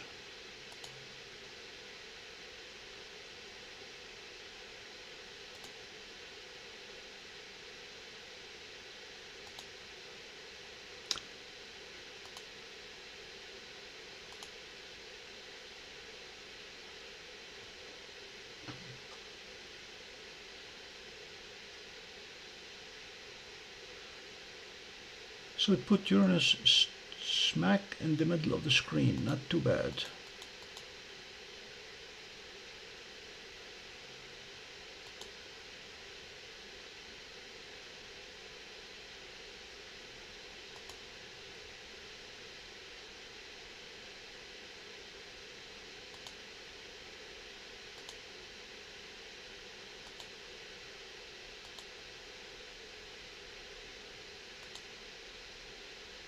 Not much to see here other than the evidence that it is blue. Yeah, it put it straight in the middle of the screen. I like that.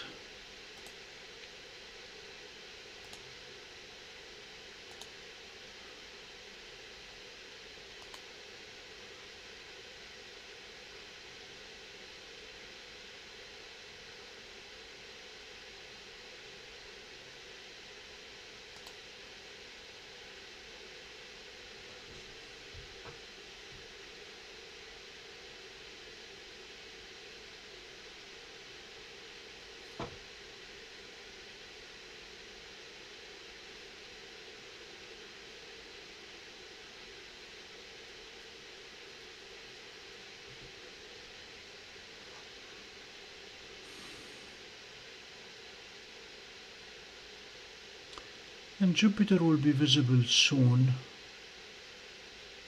It is still only 4 degrees above the horizon.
Okay, Archie will go to M31.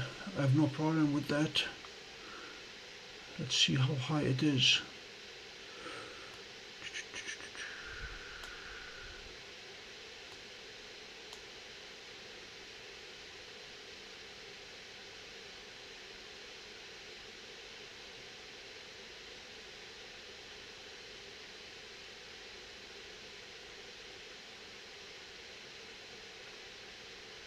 It may be out of reach. I'm gonna try though.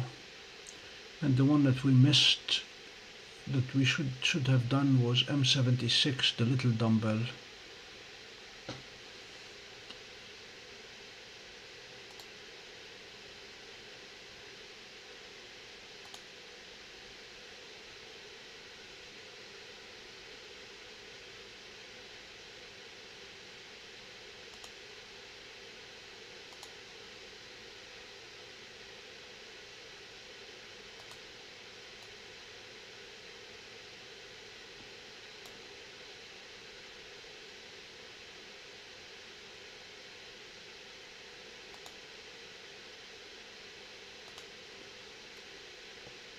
I'm afraid it may be too high.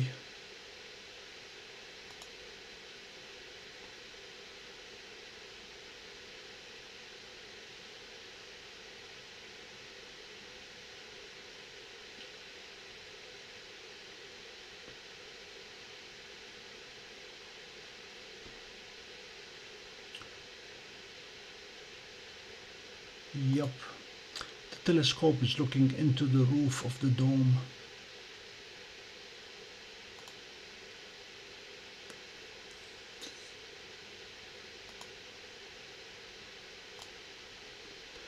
M33 may be doable.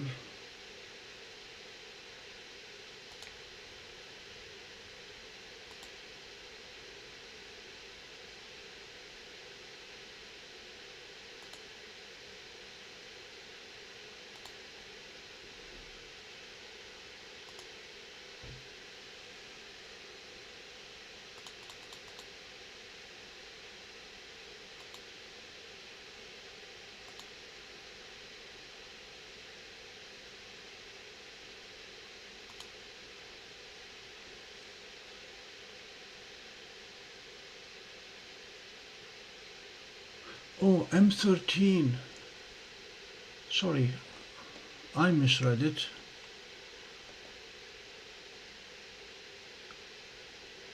Where is M13 today?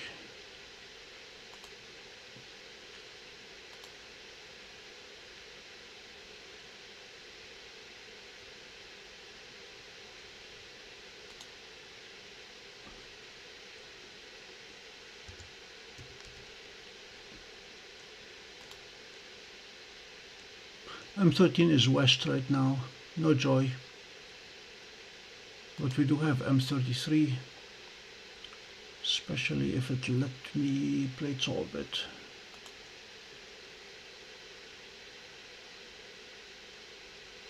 Maybe, yep.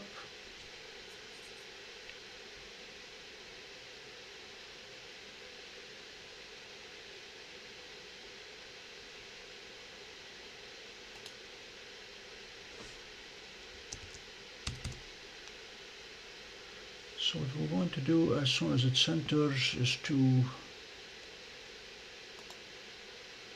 do the auto guiding bit.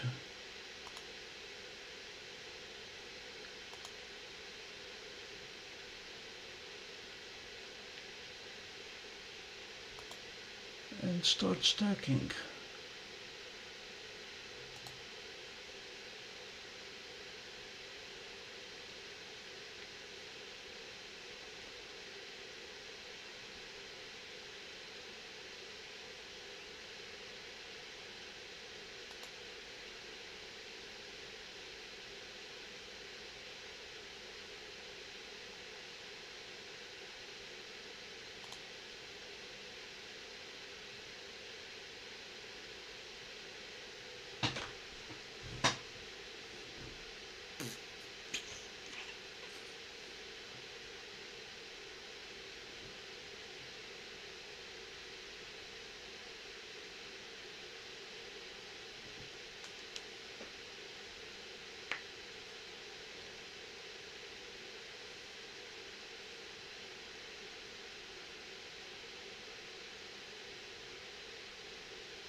Okay, let's go see what Dwarf is doing.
Harold, we're glad you found us and we're glad you joined us.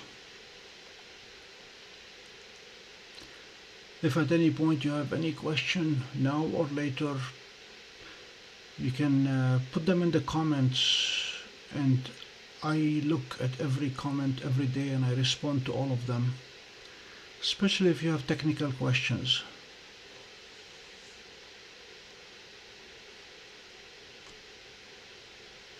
There is only one limitation or one constraint. Please do not ask questions that start with the word why. I live in the what, that's my domain. As an engineer, I defer to the scientists and the philosophers' questions that start with why.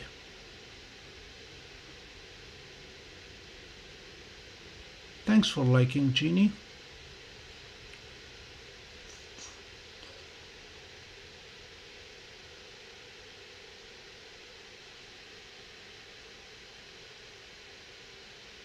We're starting to see some nebulosity here around the stars.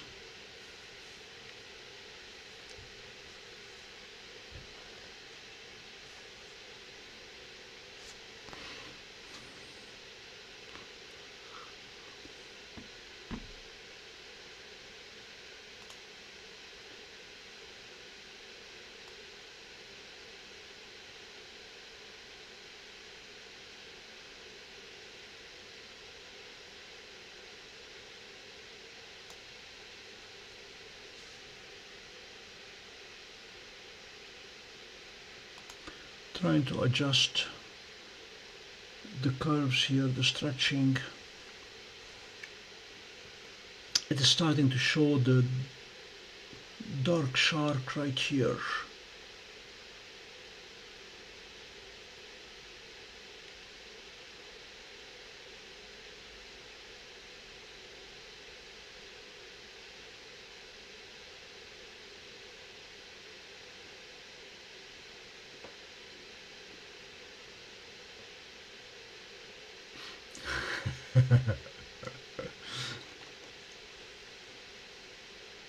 Thank you for the humor, Toast and Loaf.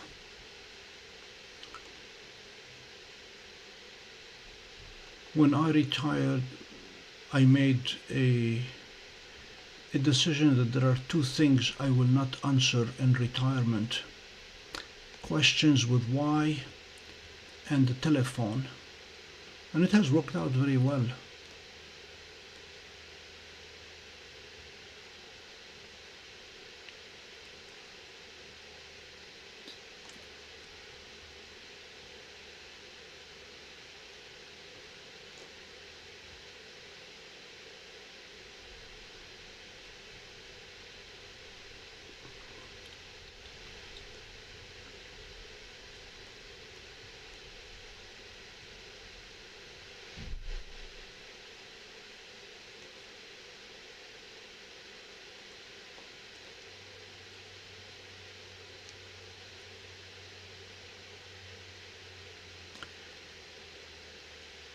I'm gonna go check on the aurora, see if there is any activity. Be right back.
Okay, I'm back. There is still no evidence of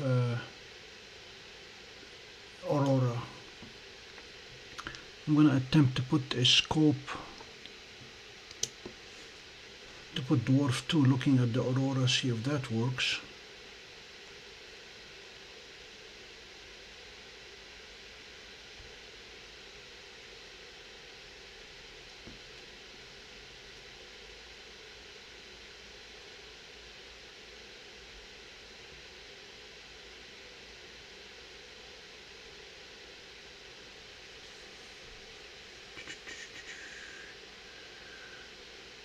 Sorry to hear about your heart attack. Hope all is well now.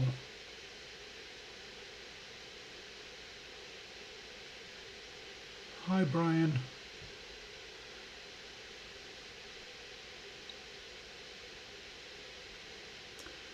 What's the red block reference star? Which are you talking about? This red block here, that is just the indicator from Dwarf as to how long it is along the 60-second exposure. That's what I push to stop capture.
We have a situation again. Dwarf 2 and Dwarf 3 have gotten into another tiff.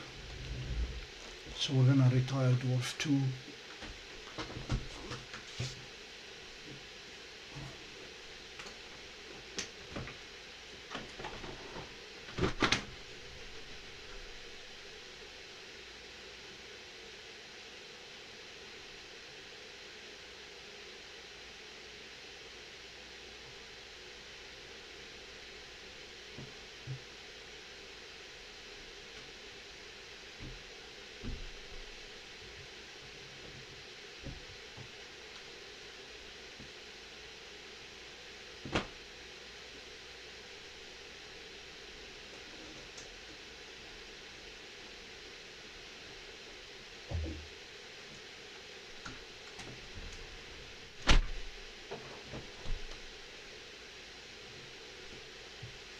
In the meantime, Jupiter is up.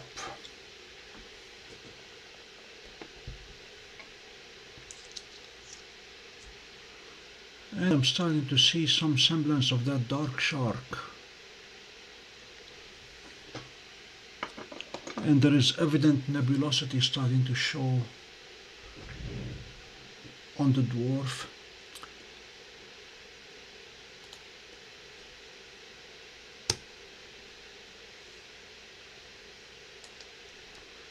Let me see what our M33 looks like.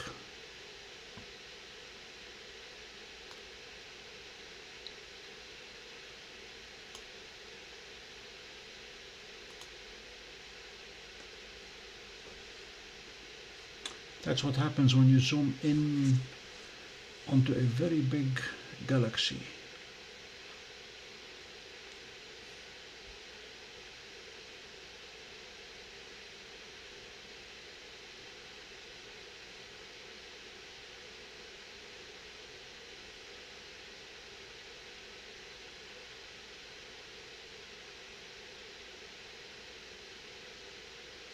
Archie, yes, they are. For two reasons. One, I have not taken darks yet on the 585, and two, they are zoomed in way more than the Dwarf is.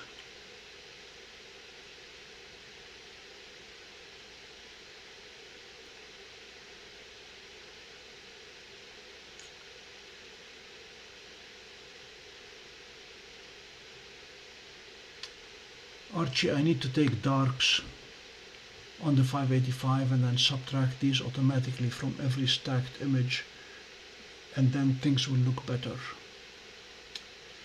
Alright, let's go to Jupiter.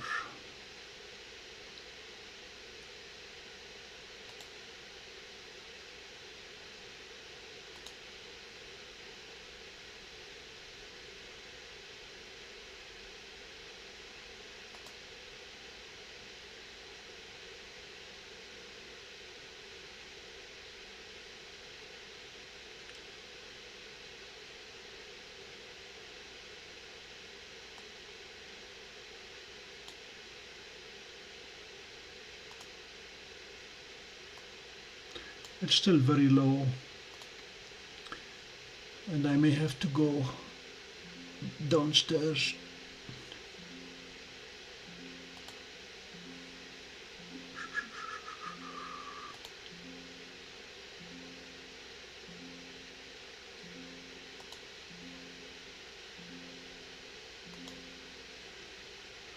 Okay, we found Jupiter.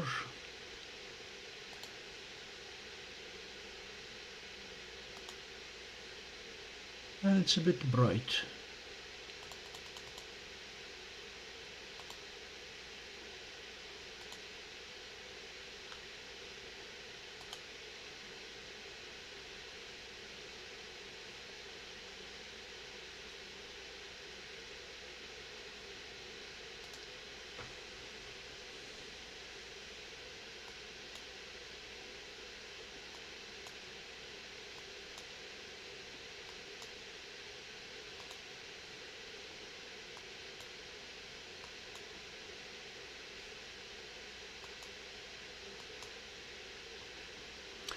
Let's see if we have to go downstairs to fix the dispersion.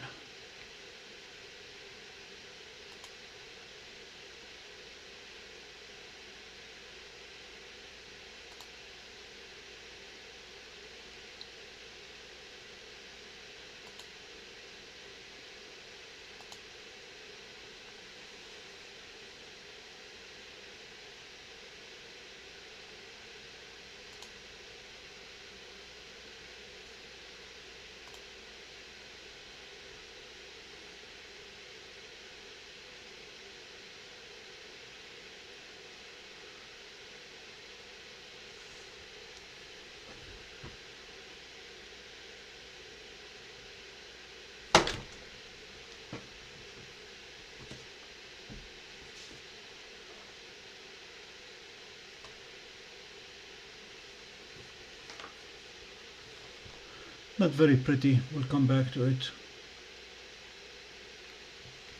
It's still at only 10 degrees altitude.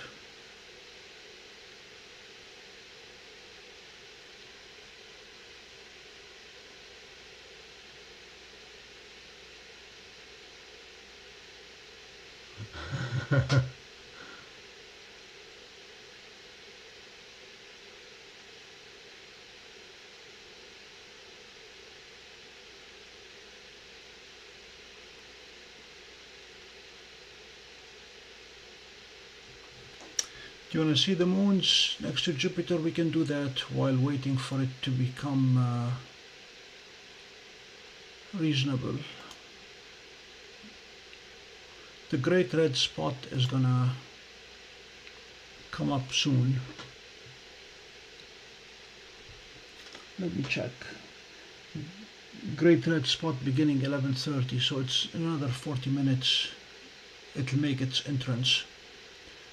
That will give us enough time for Jupiter to rise.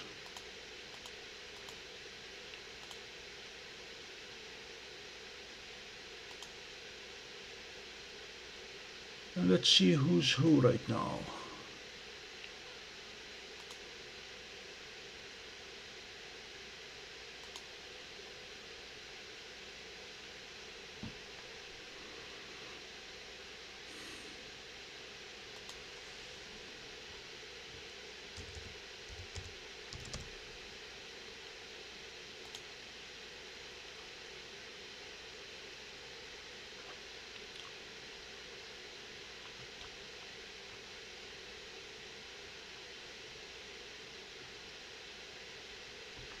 Okay, from left to right, Europa, Io, obviously Jupiter, Ganymede, and Callisto.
Gina, we need to increase the brightness significantly to see the moons of Jupiter.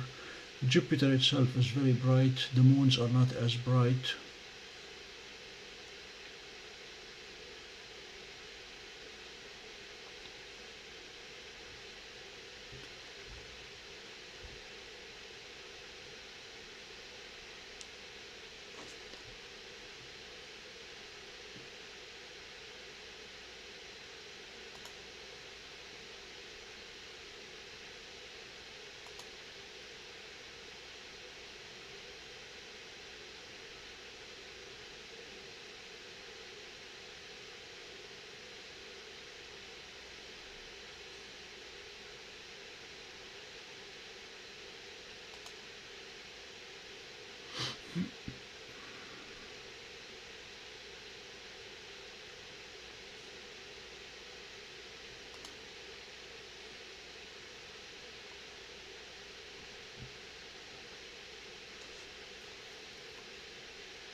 While we wait for Jupiter to get a bit higher, let me go back to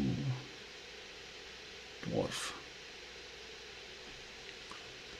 Now it's evident that we have nebulosity starting to form here,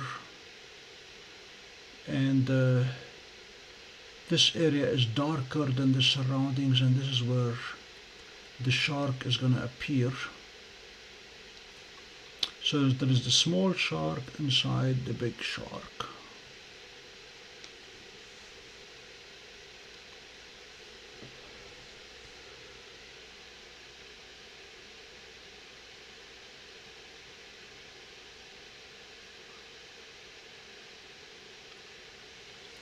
We have stacked 131 frames so far at 1 minute each.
Getting away from California, Jeannie, I don't blame you.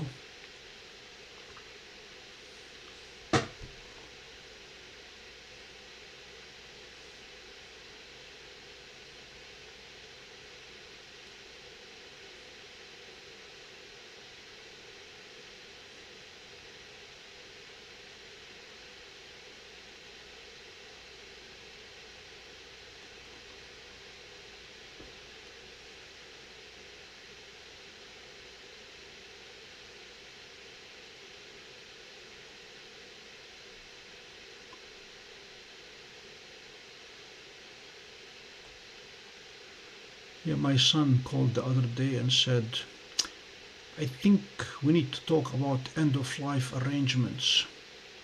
And I said, you're too young to be worried about the end of your life. He said, no, yours, Dad. I said, thank you.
Hello, Bill. Welcome back. Are you back or still in Maryland?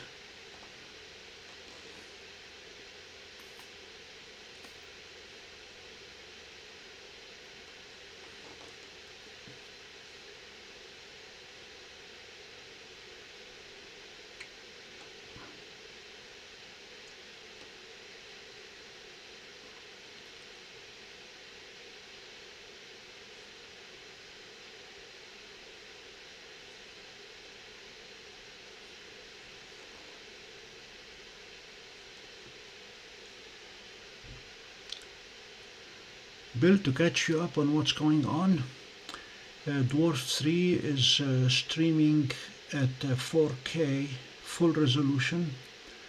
We are imaging the LDN1235 dark shark nebula, 60-second exposure in equatorial mount. We have stacked so far 138 frames, 2 hours worth, and we'll be going much of the night until we get the dark shark. And the big scope is undergoing some major renovation. I installed the atmospheric dispersion corrector. We took some pictures of Saturn earlier.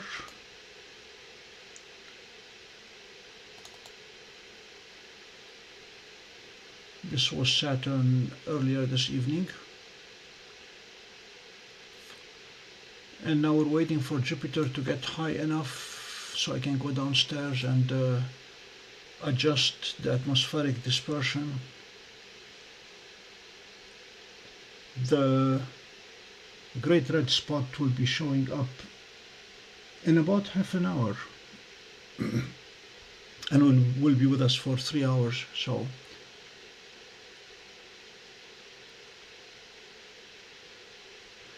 that's the plan. Doing comets on the big scope, planets. And then when the sun rises, we will have the comet in sight with a bit of luck.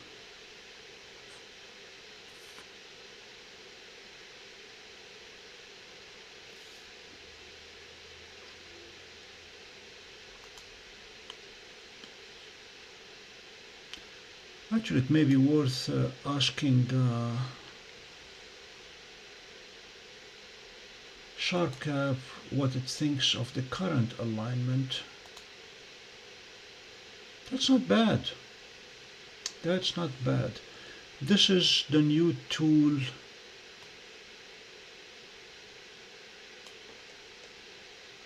SharpCap tries to measure the distribution of the colors and how much dispersion is happening because of the lower atmosphere. But these numbers are very, very good. Anything less than 1 is very good. So I may not have to go downstairs after all.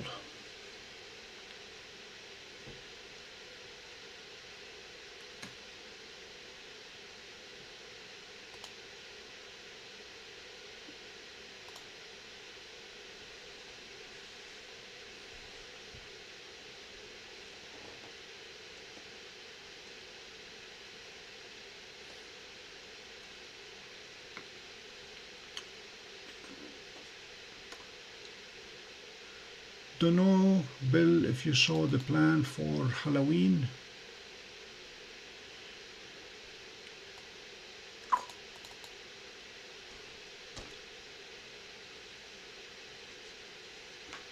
We're going to try to have some scary targets to image before Halloween night, whenever that week the weather permits. And it may take more than one night to do all of them.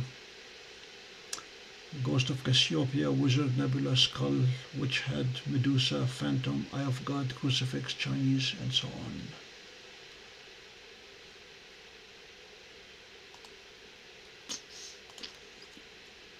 And now you are all caught up.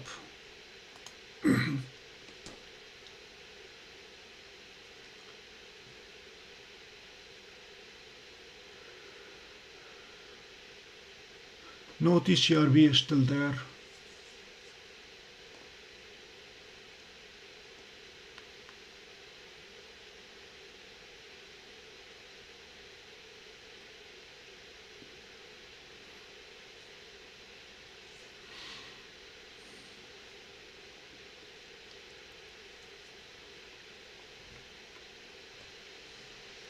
And then once Halloween is out of the way, we will do a Caldwell marathon in honor of Sir Moore.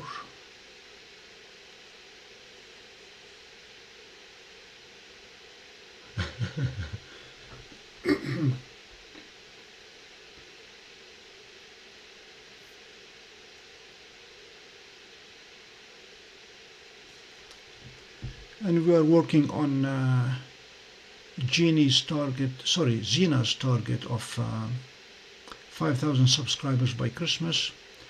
We picked up 10 new subscribers this evening, so we are at 4185.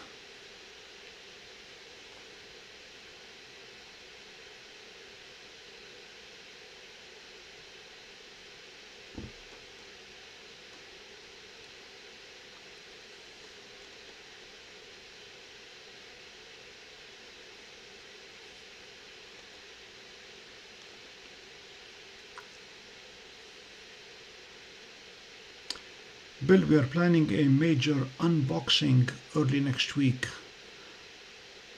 I'm tracking a package that will augment significantly the capabilities of the Pompey Observatory. It should be arriving either Monday or Tuesday. And the only hint I'm giving right now is the number 30 is written on it.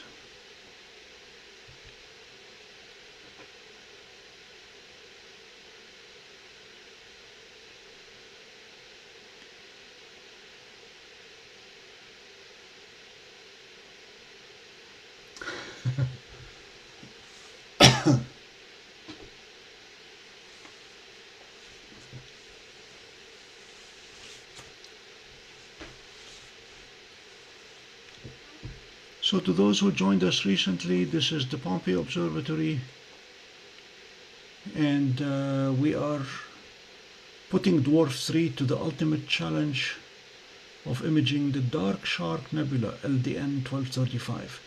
We're starting to see nebulosity forming here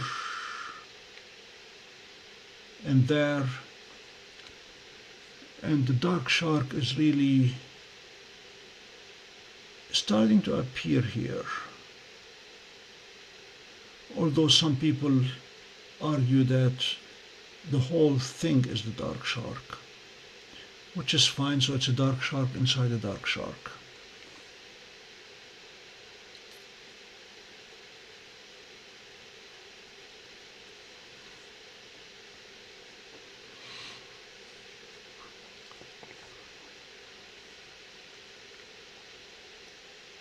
And if you're joining us for the first time, please subscribe. We're offering a free 1-year subscription to everybody who subscribes tonight.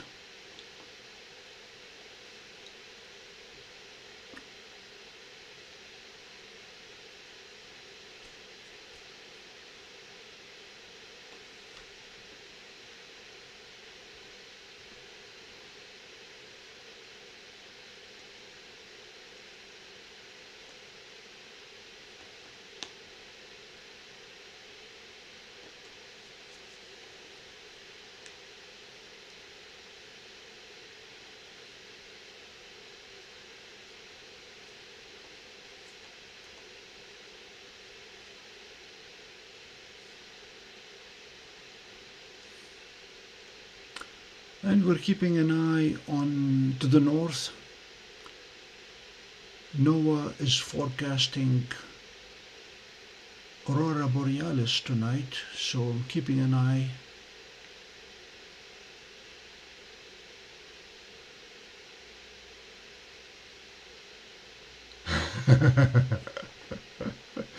Hello, apparition.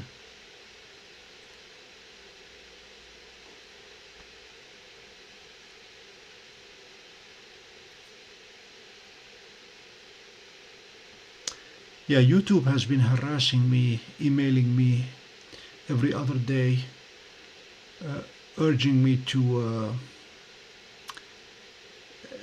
create membership category and charge people for memberships. I'm saying no.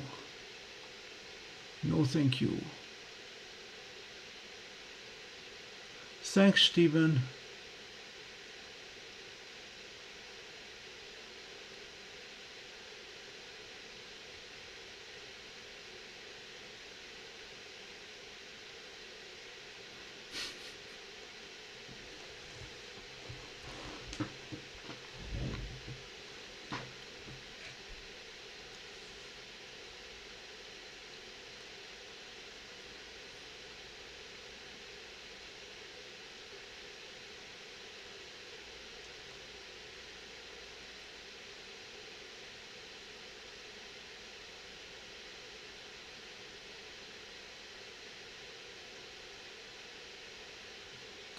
So we are at 150 minutes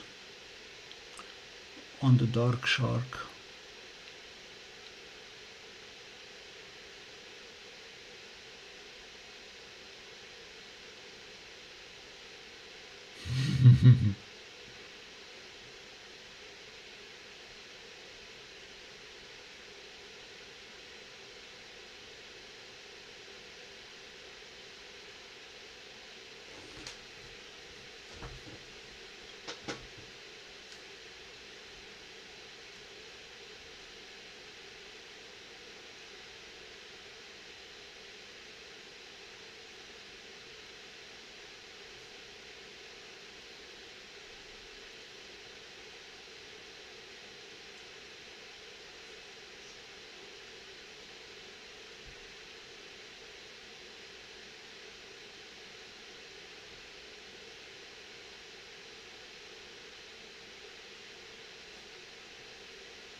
We don't want transformers to be taken out, we just want the colorful skies so we can enjoy them.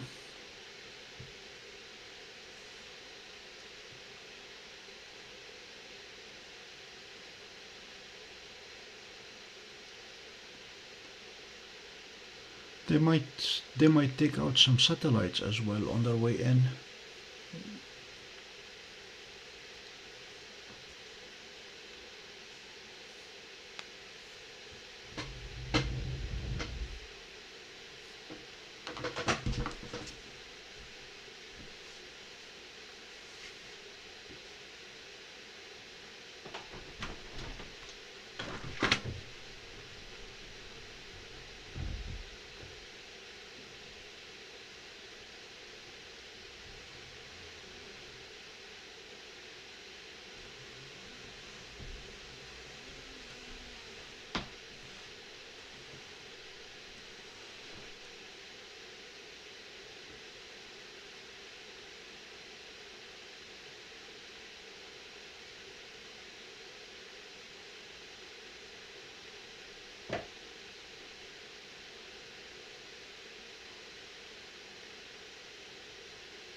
star near the center. Let me see if I can get you a name.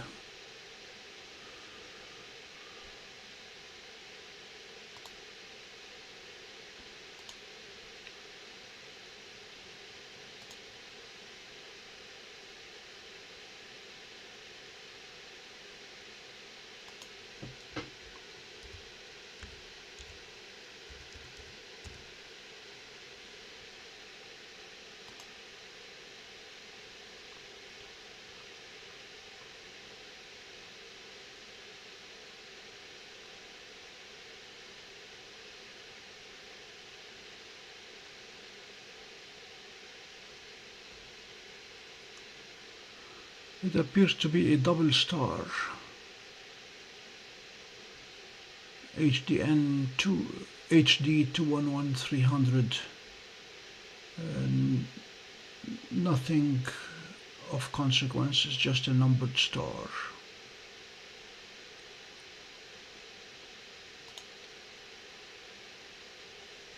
You're welcome.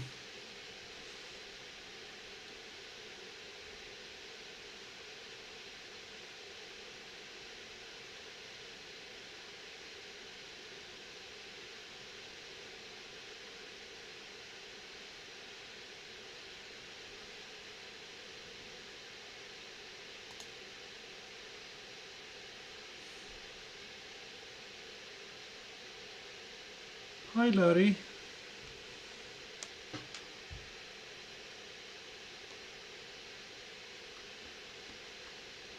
Larry, we are testing, finally installed the atmospheric dispersion corrector on the 11-inch telescope.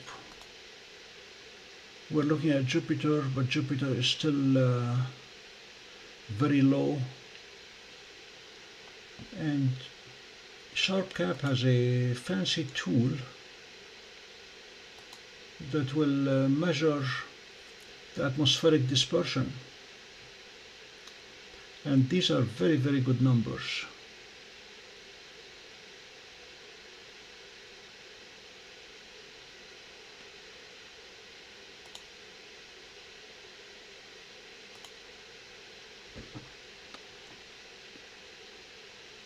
So we're waiting for Jupiter to rise a bit more. We are also expecting the great red spot to enter the stage from the left any minute now, but we'll come back to it.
Have a good night, Harold. Thanks for joining us. Please come back often. Hello, Rana. Hello, Bob Rana. Do you guys have any northern lights, any aurora borealis up in Scotland?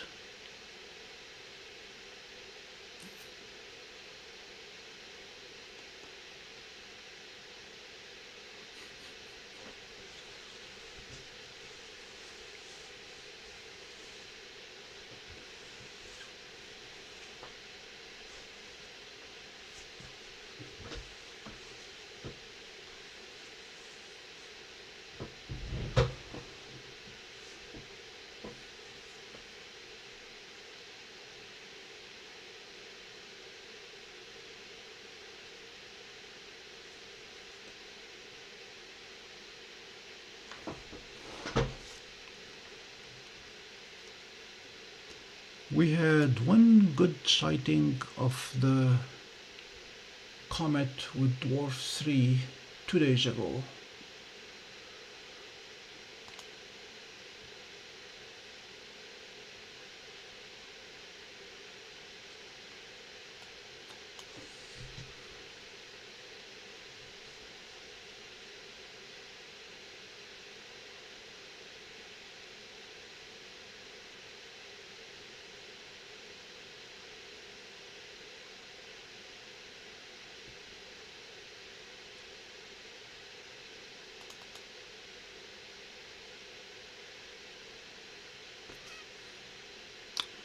Okay,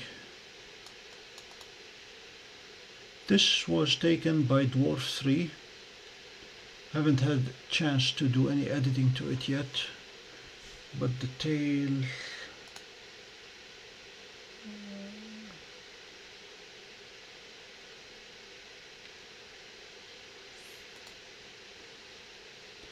I don't know if playing with contrast or exposure will help.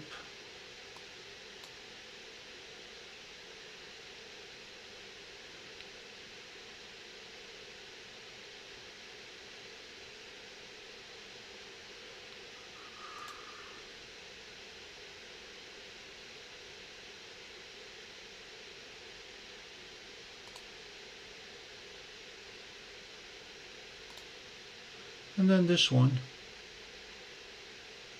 I did not do anything to the colors, but that's what the sky was doing as the sun was rising on us.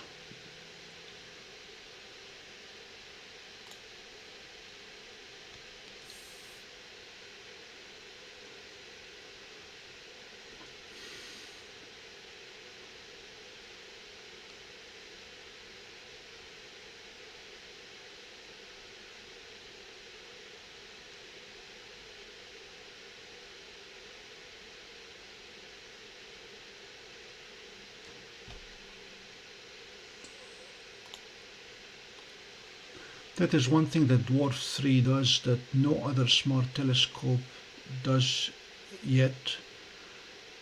It will calibrate on a dark part of the sky and then go to the bright part of the sky and find the target.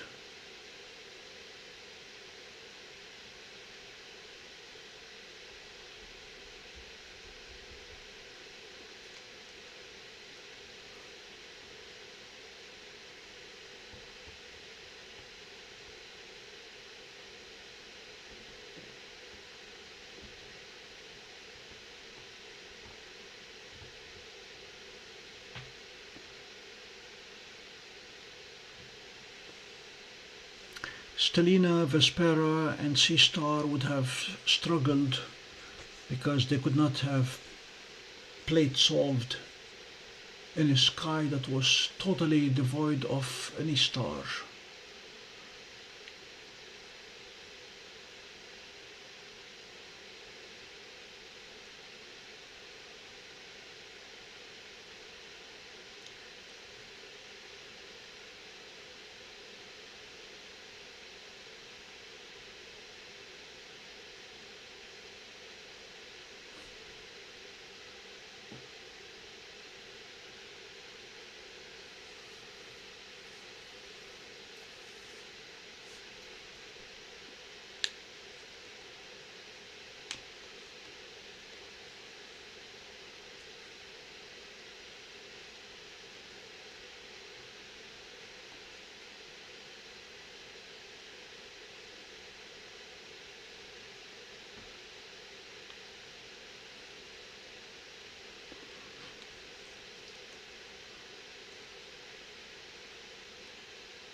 So the great red spot should be entering now.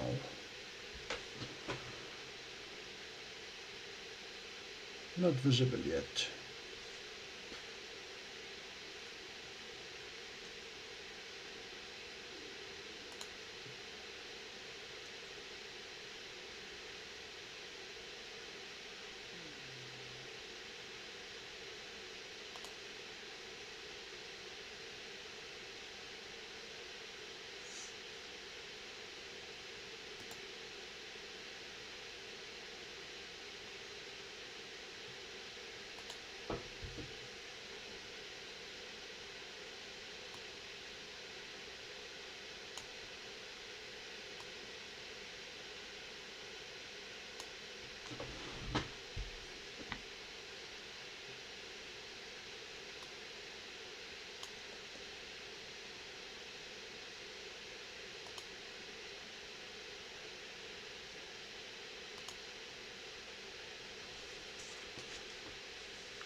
We do not have much light pollution. We are in Bortle 4, which is reasonably good.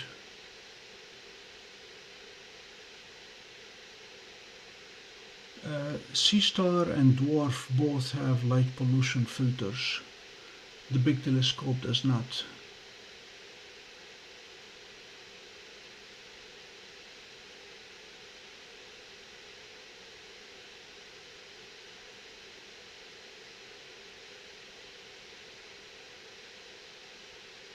Hello OG Trey or Trev, thank you for joining us.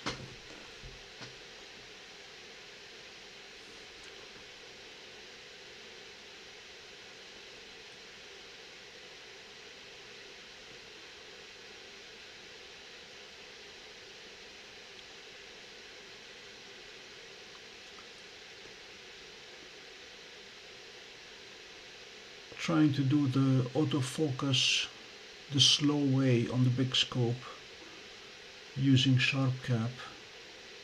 It's not a very clean curve, so we'll see what it does with it.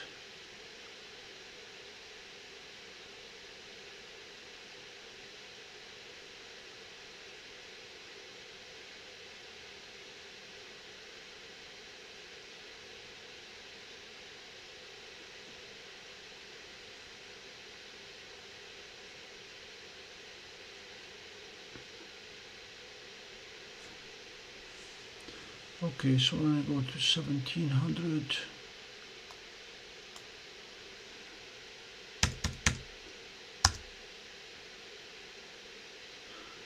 And then back all the way to 17120.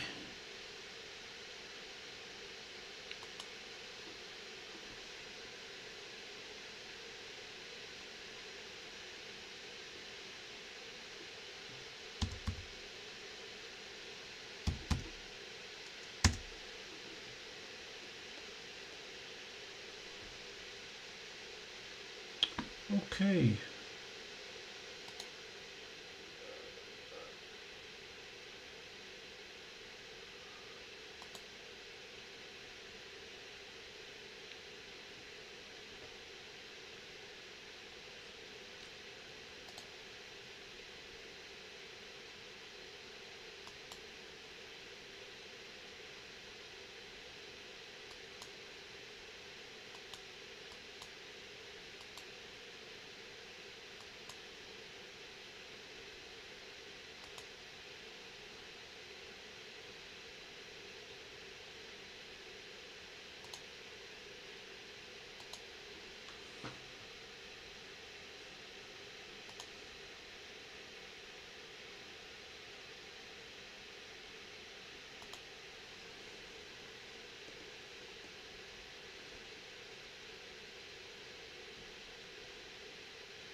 Yeah, blob, I do not have any filter for the big scope.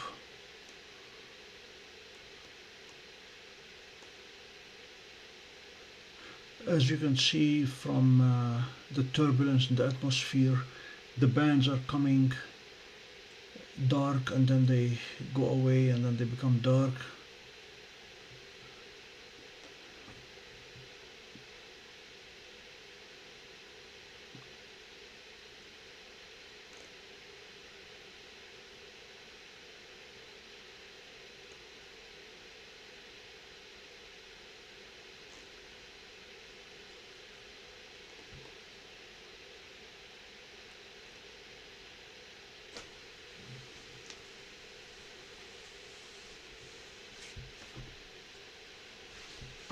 Hopefully this is where a big capture and then picking the top 1 or 2%.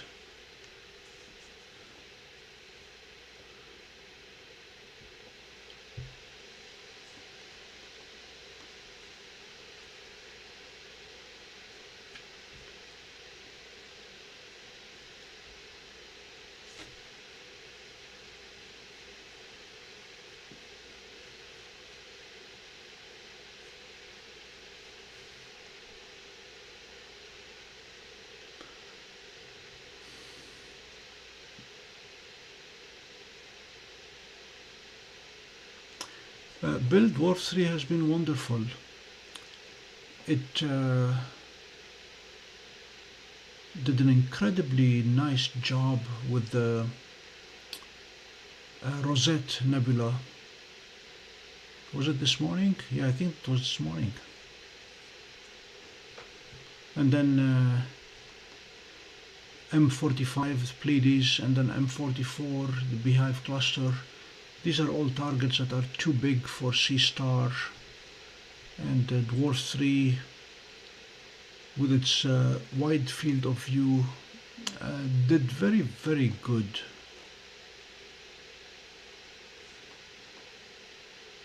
There are still some rough edges to the app that I'm working with Dwarf Lab on fixing.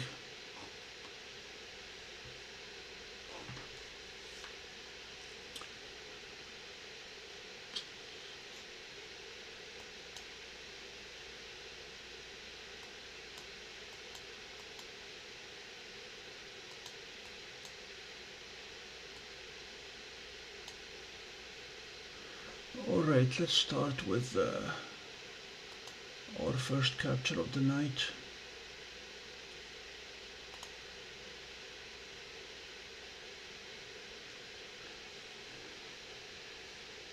That's one of the beauties of the ASI 585. It is capturing at 160 frames per second.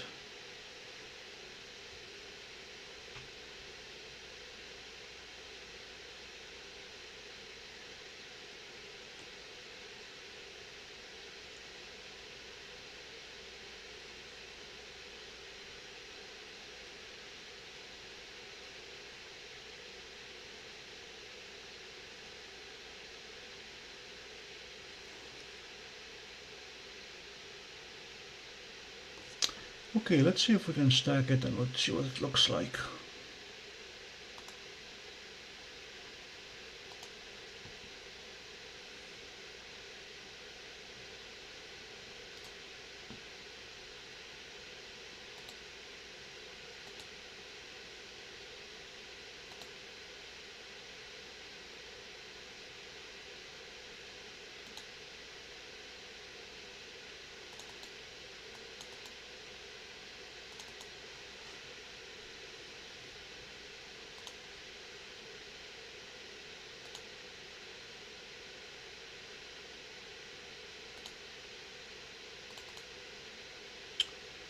Alright.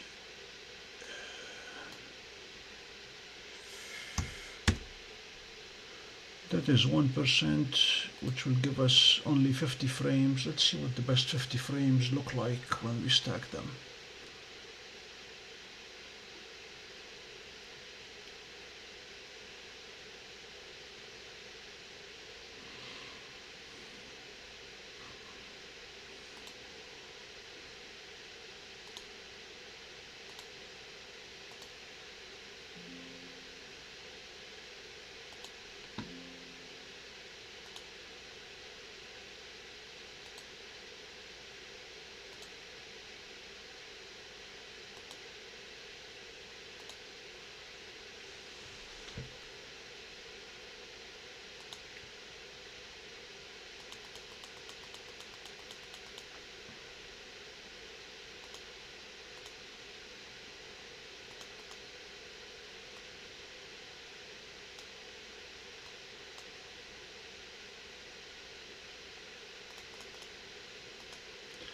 So here it becomes a matter of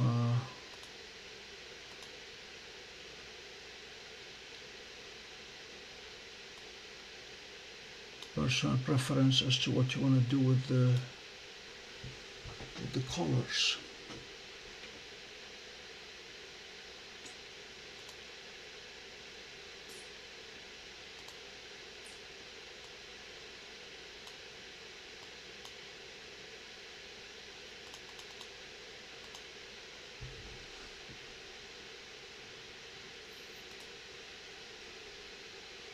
So this is what I have so far.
So we're going to go back and look at the great red spot coming into view.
This is funny, Zena.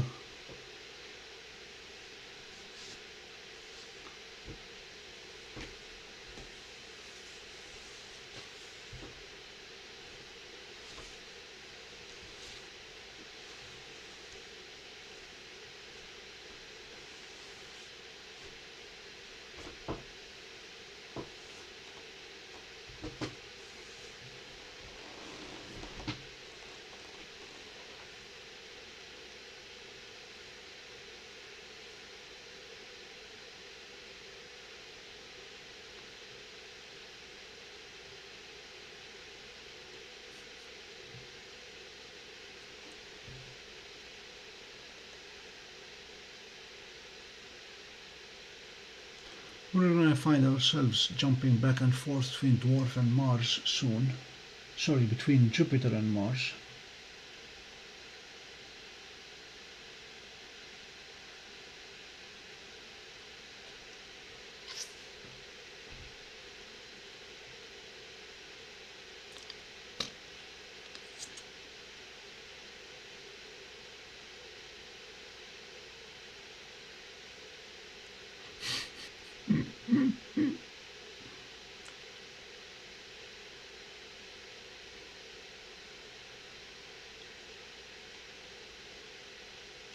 Well, you called the woman heinous. Of course it's funny.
Perspicacious, the answer is yes. I have gotten down to using a gain of 300 whenever I'm imaging planets, and a gain of 450 whenever I'm doing deep sky objects. So these are two settings that I go back to on a routine basis. And then exposure wise, the histogram down here, I try to get it as close to the middle as possible, and that determines the exposure settings. So the answer is yes, I can go back to these on a regular basis, no problem.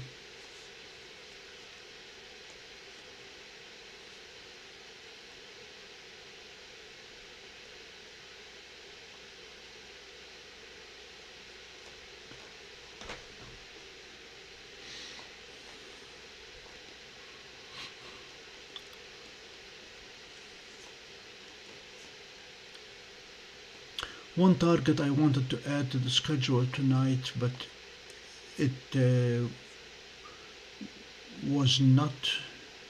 not pass over us, is the solar sail that NASA launched.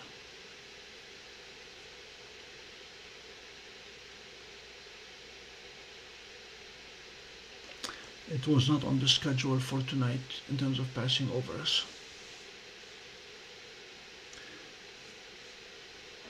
Yeah, blob, I'm looking out of the window, I don't see Mars yet.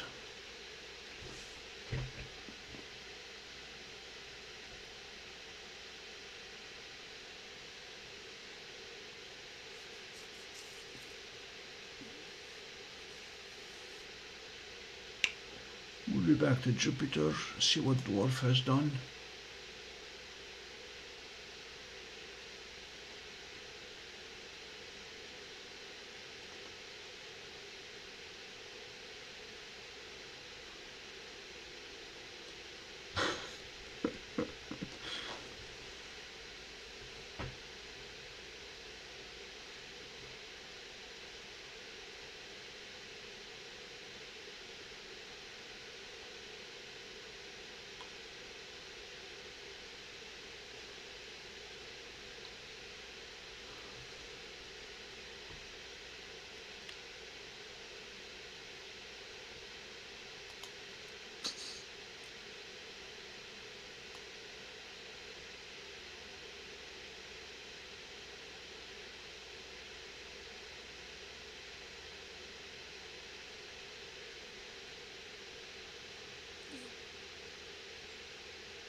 Let me check if Castor and Pollux are within sight.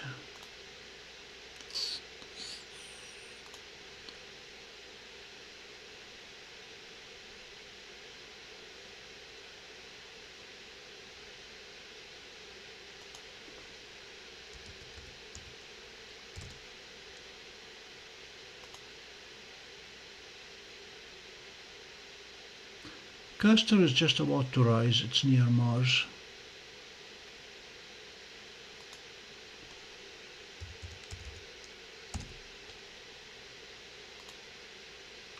Same with Pollux, but I can do you better right now. Betelgeuse is visible, I think. Betelgeuse will be rising very soon also.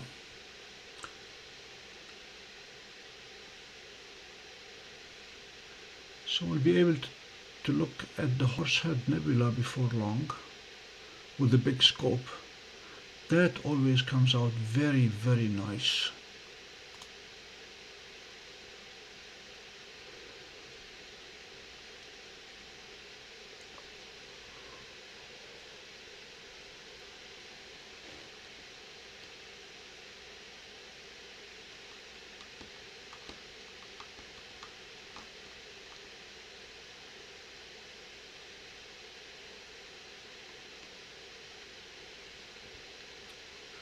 So this is already 3 hours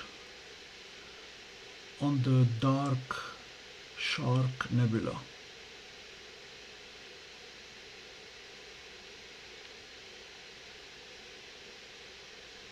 Jacob says it's going to be between 6 and 8 hours.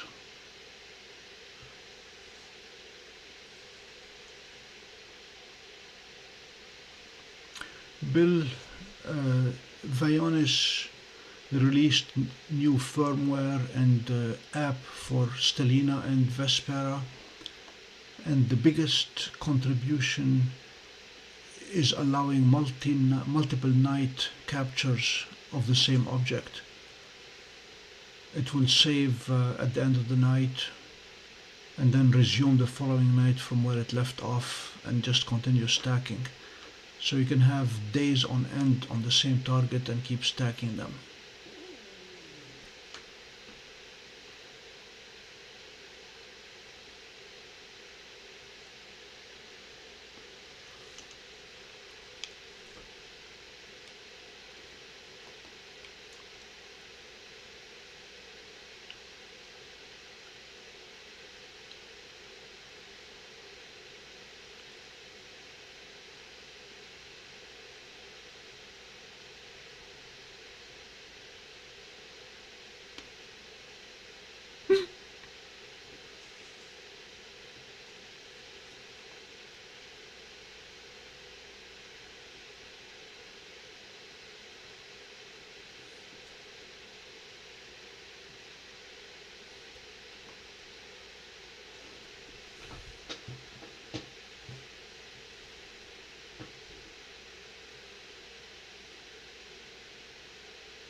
Don't know the answer, Zena.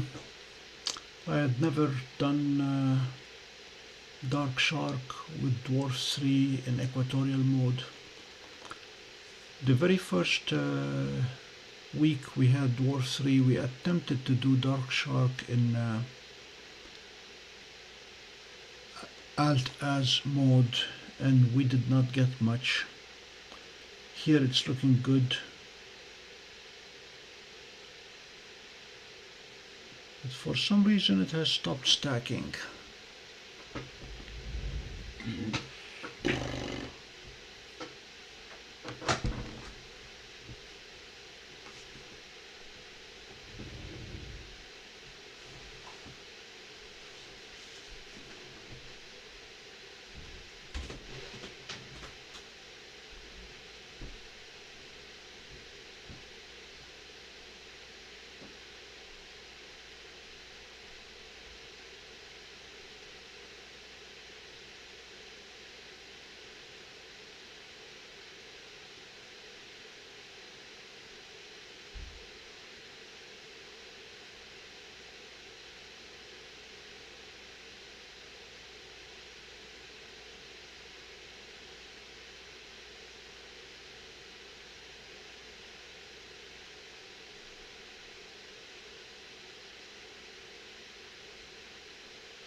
It is Sunday on the East Coast. Happy Sunday.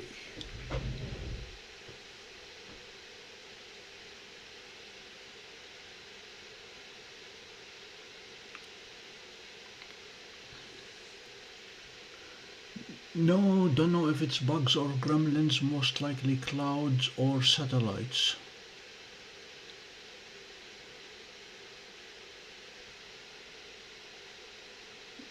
It is stacking again.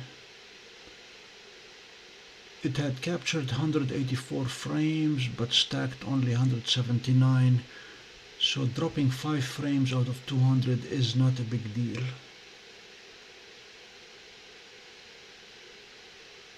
I was hoping that the reason for it to stop stacking was the aurora borealis, but it's not.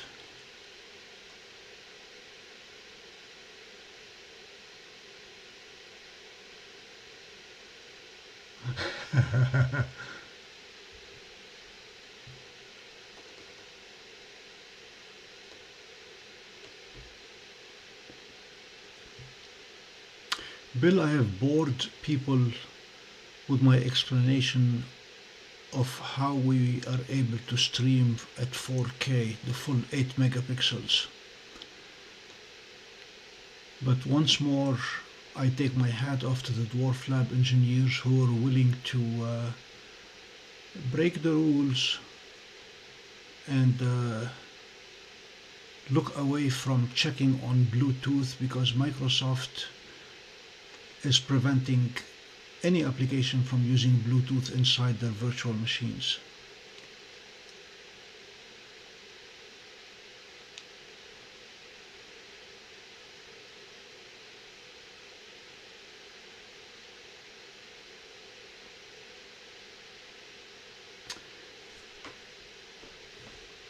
Yes, Torsten Loaf, I try to post a video every midnight. And that was we had a close fly over the moon again, and this one looks nice. Hope you enjoy it.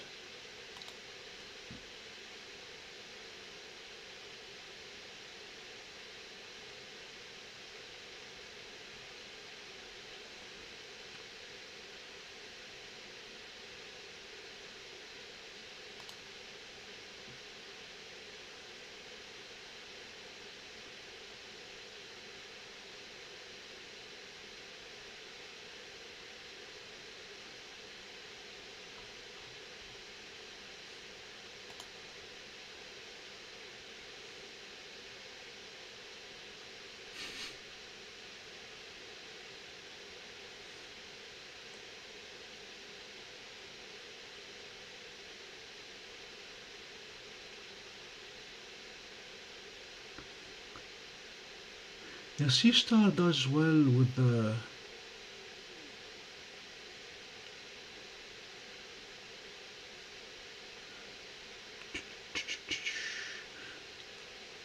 Crescent Nebula.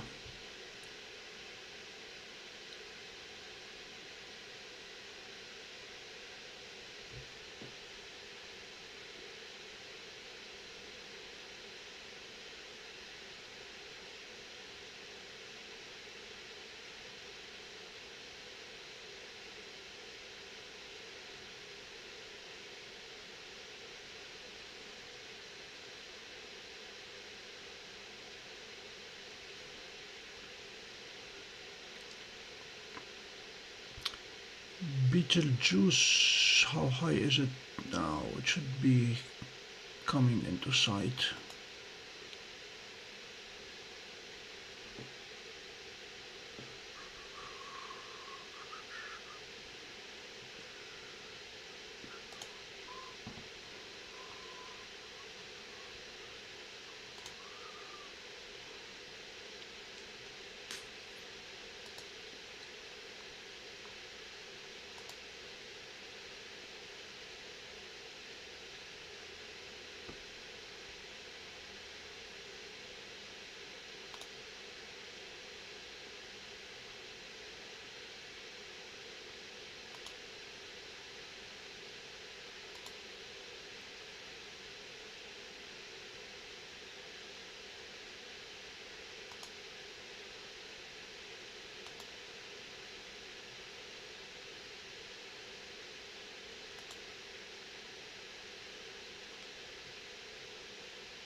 There's Betelgeuse.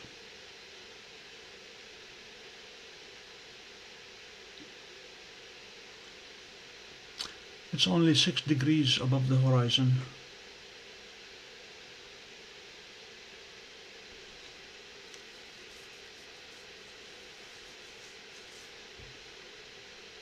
It is certainly reddish, and if we go to Bellatrix, it's going to be bluish.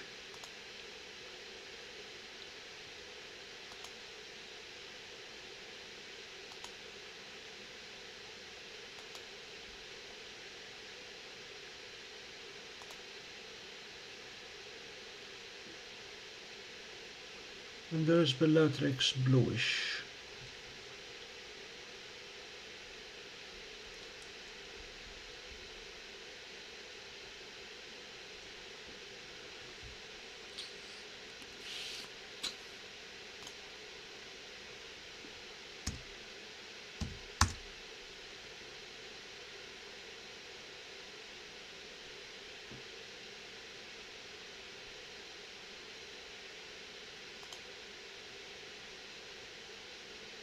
Wow, this is very nice, Bill.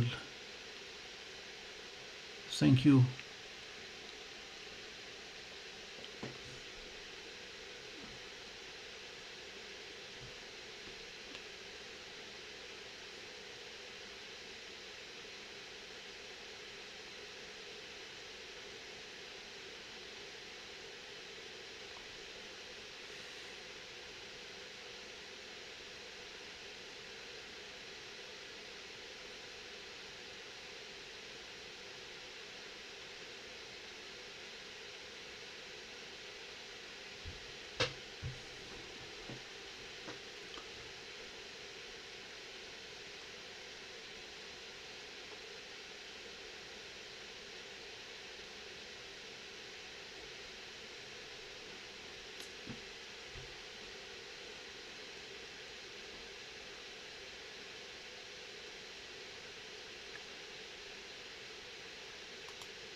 Yeah, Mars is starting to come up.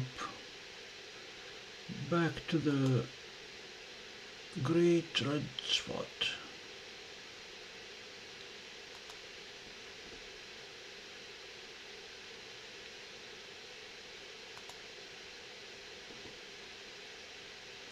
Bill, I don't know if you noticed, but we have fixed the go-to issues that I was having with the big scope. Turned out the polar alignment was off by a little bit. Sharp cap guided me to polar align it to under 1 arc second in both RA and declination. Jupiter is starting to become more stable. It's not as jumpy.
We spent Thursday working on the big scope in Oswego. We narrowed down the diagnosis to the motor board or the motor itself in the left arm. Basically, these are the declination. Turned out both are obviously no longer being made, out of stock.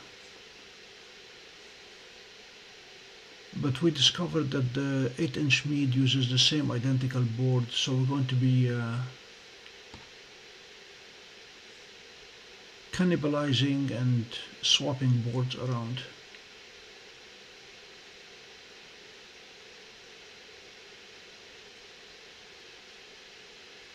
Thank you for joining us, Shamrock.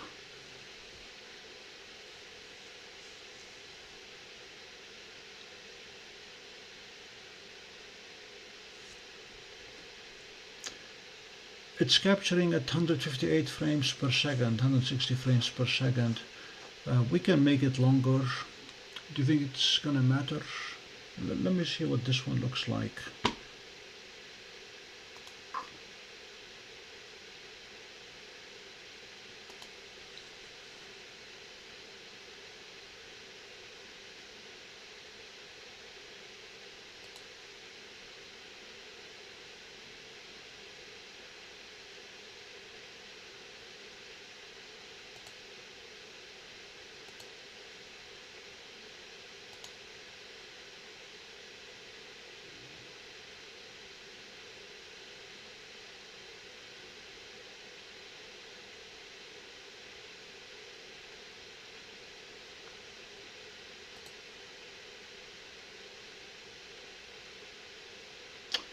Okay, that's why I'm not finding it. It's October 6th.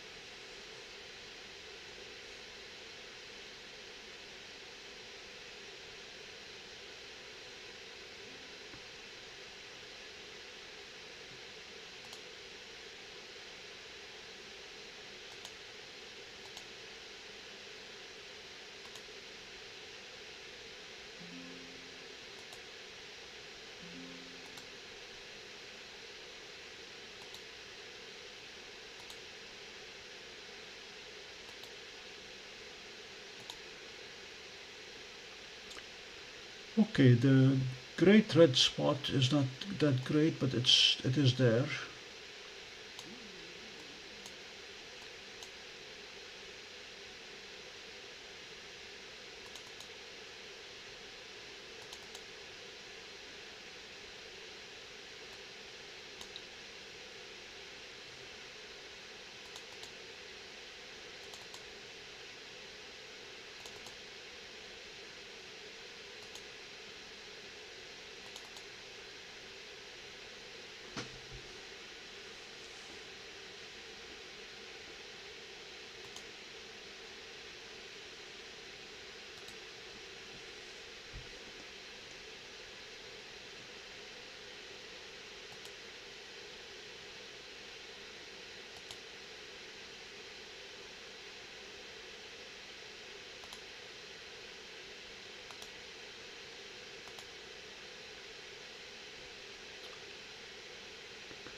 So that's what it looks like.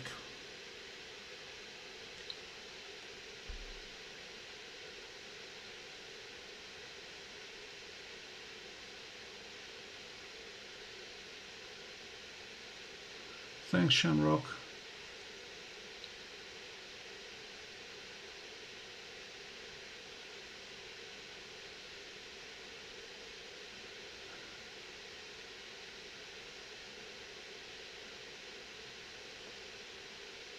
It is moving from left to right, so we're gonna have it with us for another couple hours.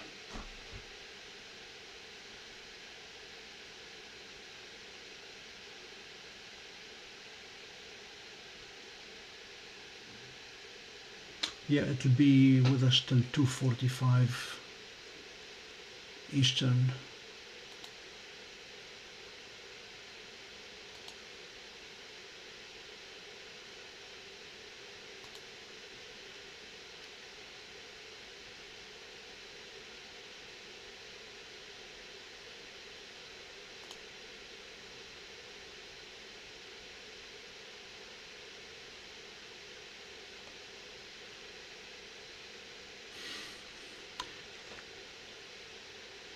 See, now we're up to 4191 subscribers.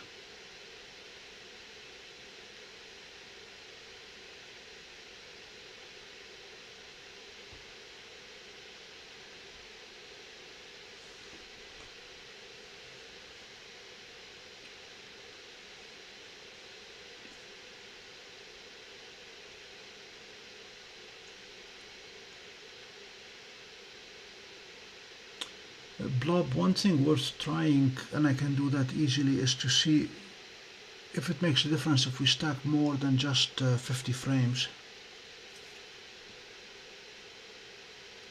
Let's do that quickly.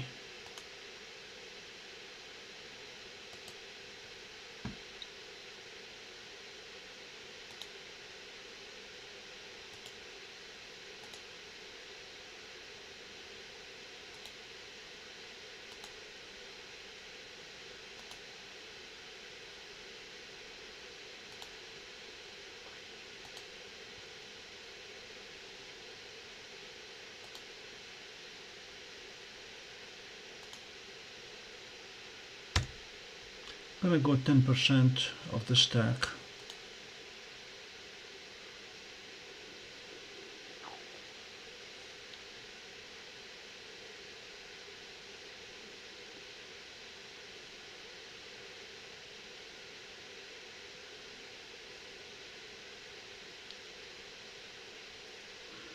We're approaching that bill.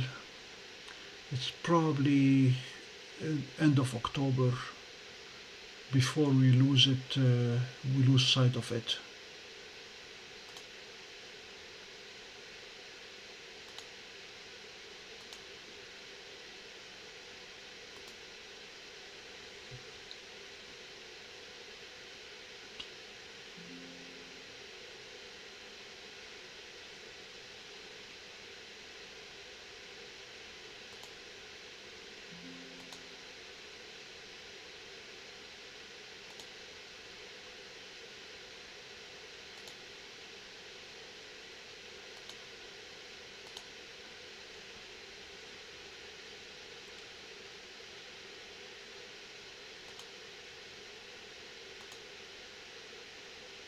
You know what? This is looking nicer.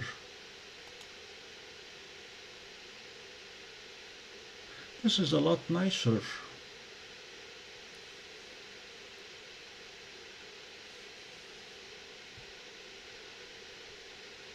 We're even seeing bluish in the clouds.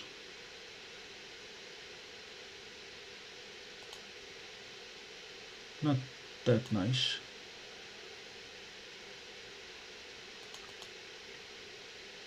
Nope.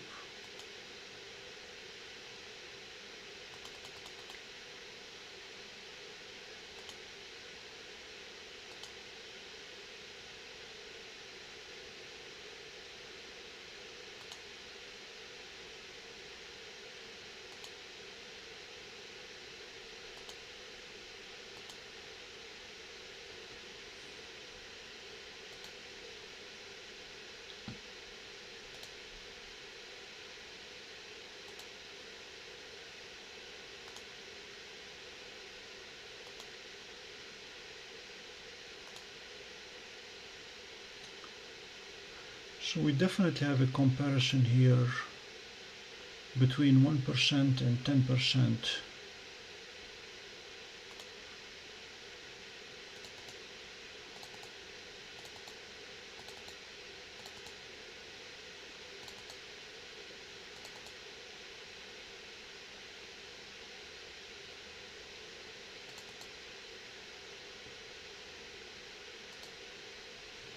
This is 1%. And this is 10%.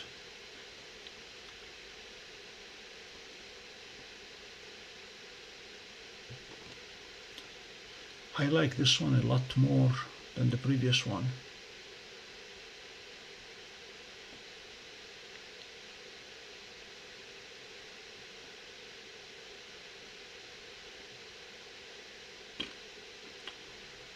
Lucky Imaging takes a lot of frames and then picks the best among them. It does not do any stacking. What I'm doing with the astrosurface is I'm adding pixel by pixel the entire image.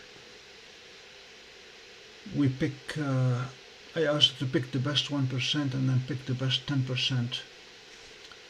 And that's the main difference between taking only one frame versus taking 5,000 and looking at the best 500 among them and then stacking these to reduce the noise.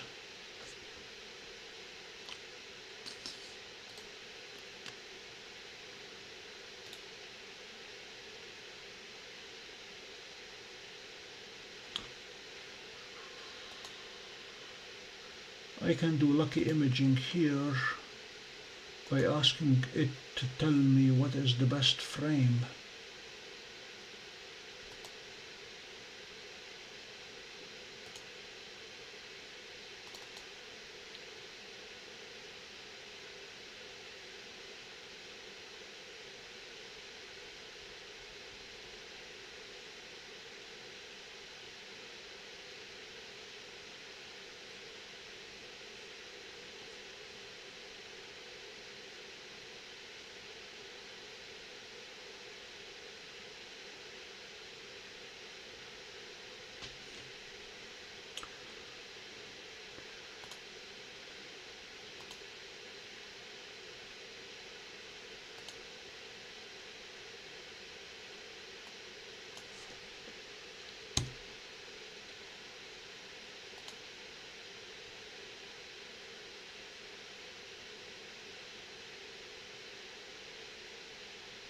Okay.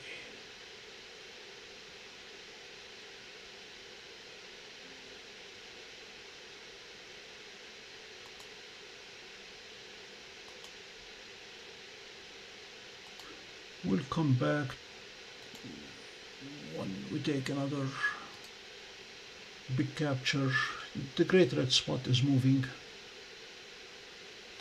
I'm going to attempt, now that it has gone up a bit, make sure that the dispersion is still good.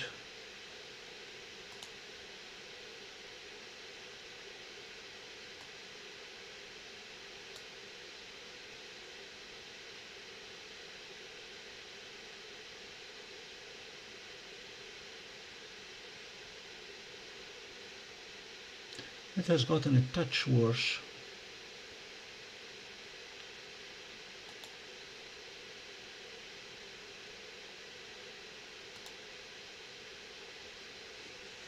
And focus is always an issue.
See, that's when it does its job by trying to fit a curve that will tell us what is the best spot.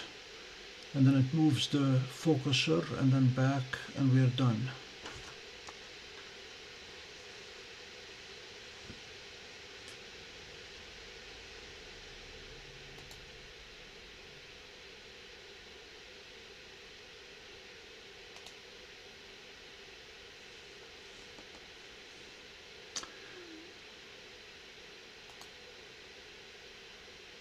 Now we have been taking 5,000 frames. Let's go a full minute.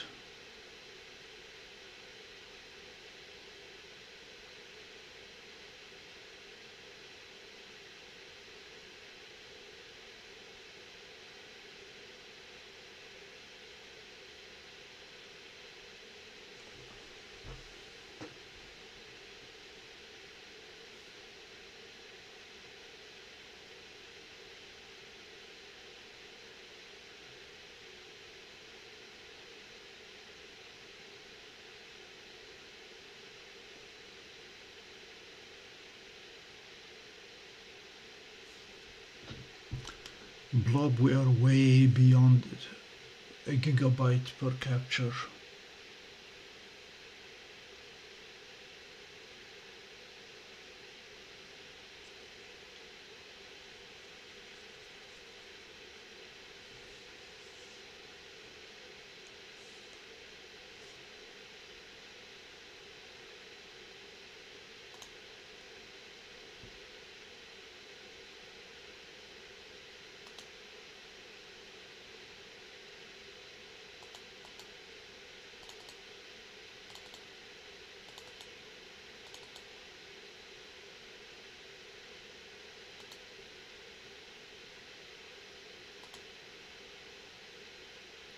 This is 4 gigabytes, 4.5, and this was 2 1/3 gigabytes.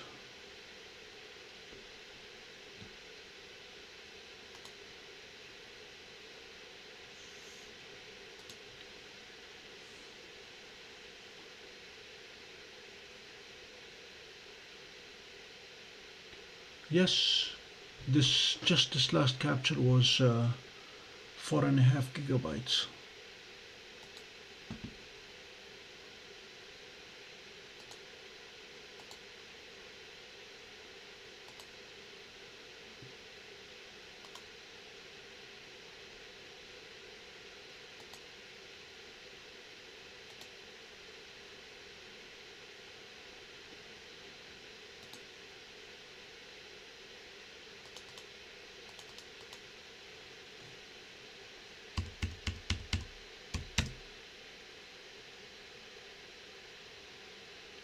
I'm going to go with 20% this time.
Without even touching it.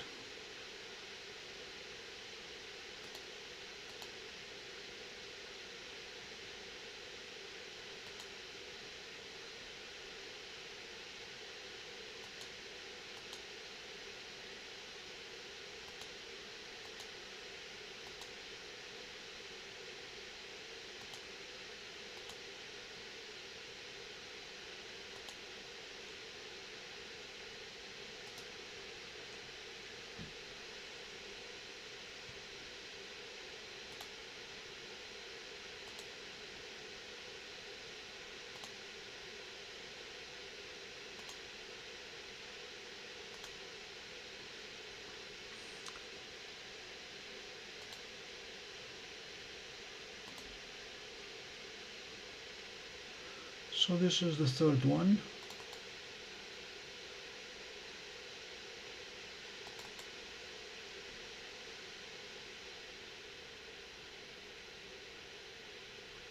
Not bad.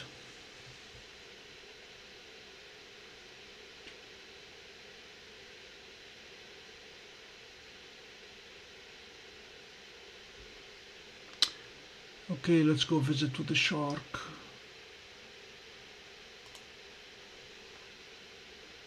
Yes, it is stacking. It's up to 204 frames out of 209, so it only lost 5 frames. But the shark is starting to show.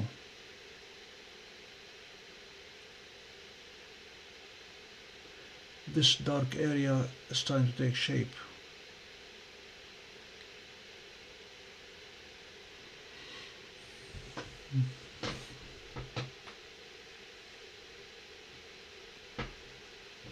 The blob I was capturing at 160 frames per second. That is one of the beauties of the 585.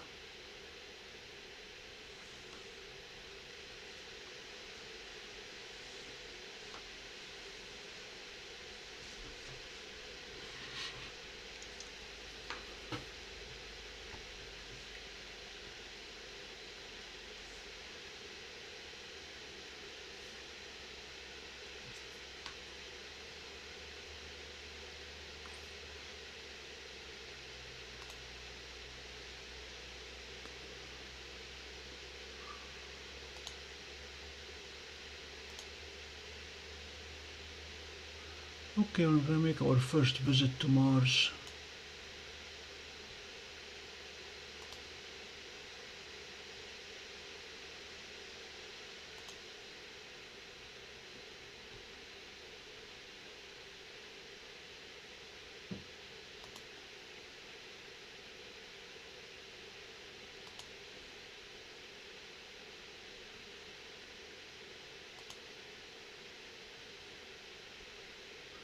We may or may not get it yet. We'll see.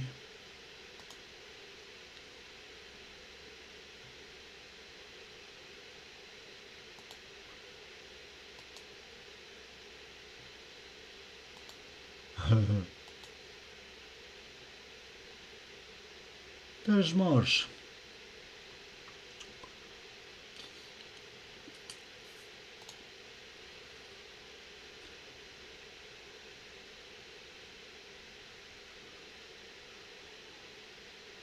I like it when it drops into the screen, into the middle of the field of view.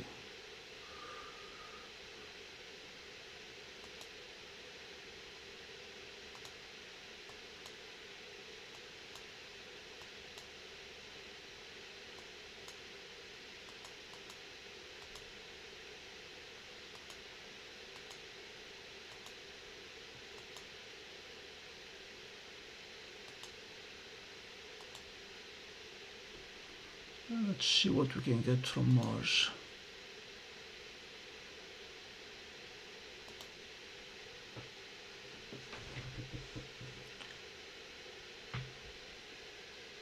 It's still very low, but we'll not hold it against it for now.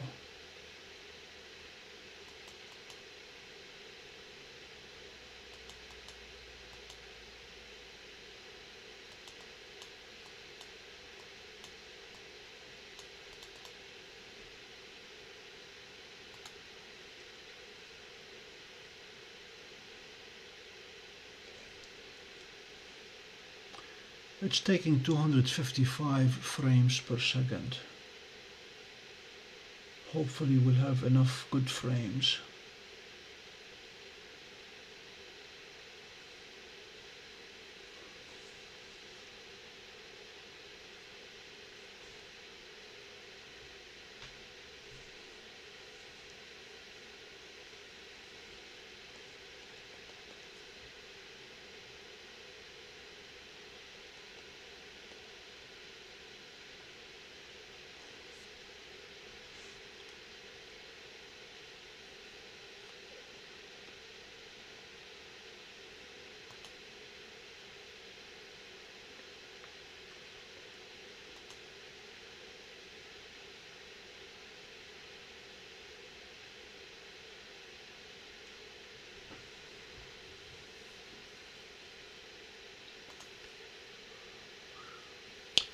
Oops, forgot to change the name. It's gonna come as Jupiter, but we'll change it later.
Whoa.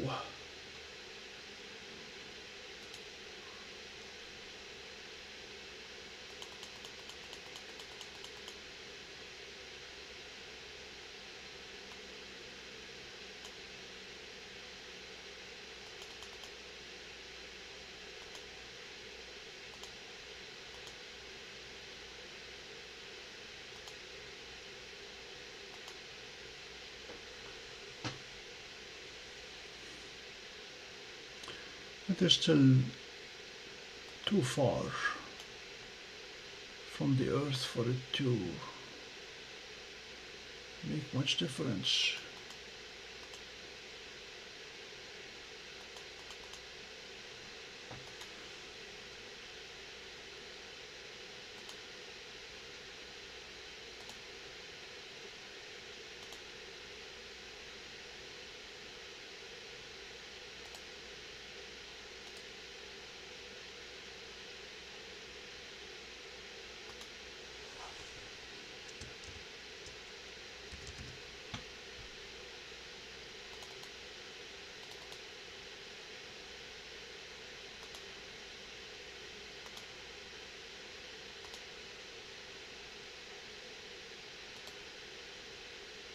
This is obviously an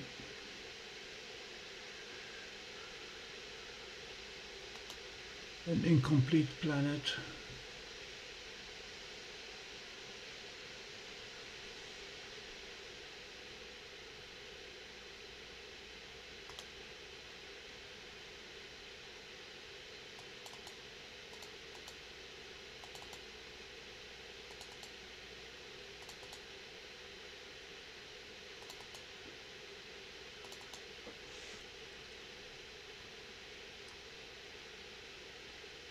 Yeah, we'll catch it again in a little bit. In the meantime, back to Jupiter.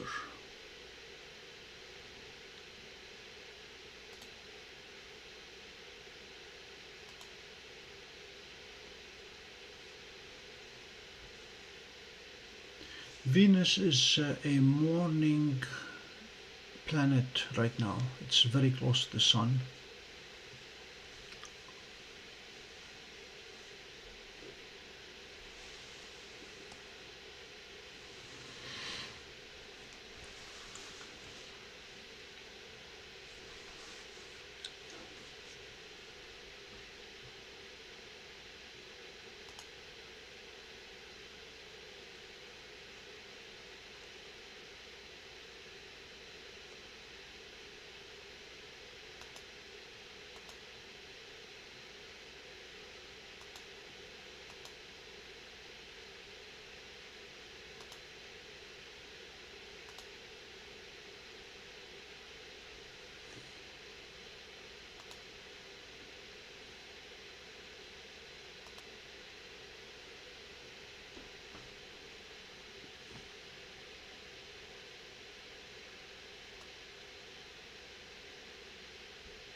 the great red spot making its way towards the middle of the planet.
I'm going to give it a few more minutes and then take another capture when the great red spot is midway, roughly.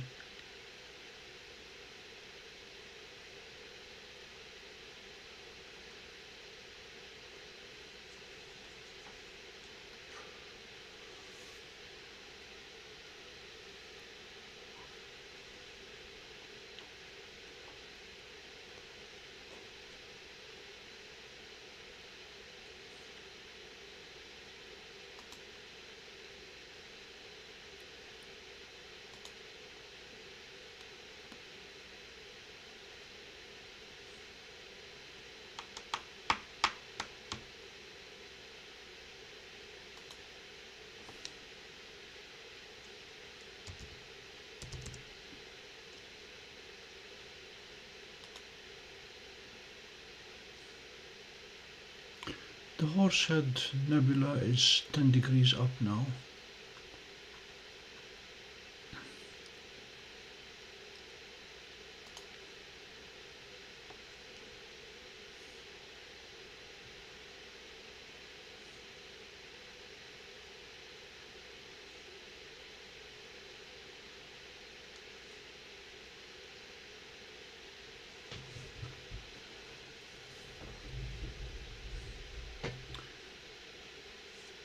Gonna go take a peek at the northern sky.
No no aurora borealis yet. Yeah, haven't seen it yet, Torsten Love, don't know where it is.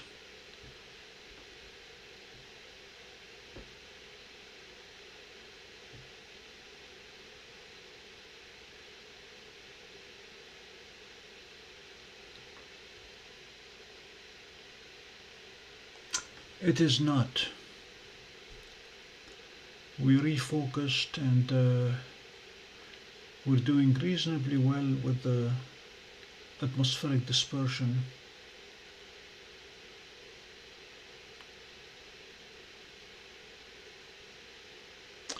I can see if focus will give us anything. Nope.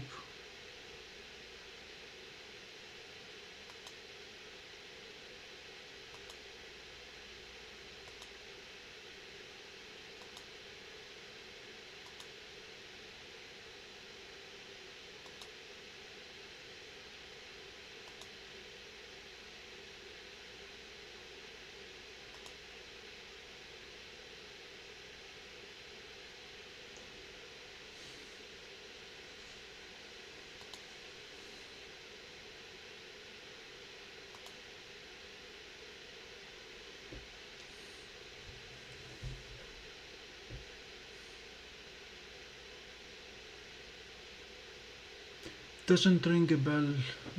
Where is it now? Any idea where it would be?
Two 744.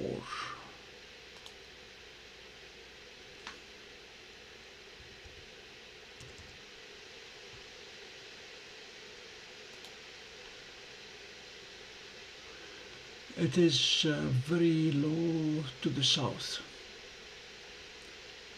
So let me look backwards to see if it would have been doable earlier tonight.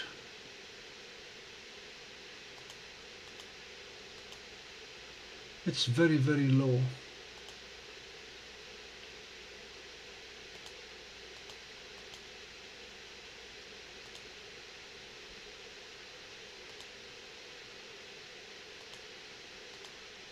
It doesn't get any higher than 15 degrees.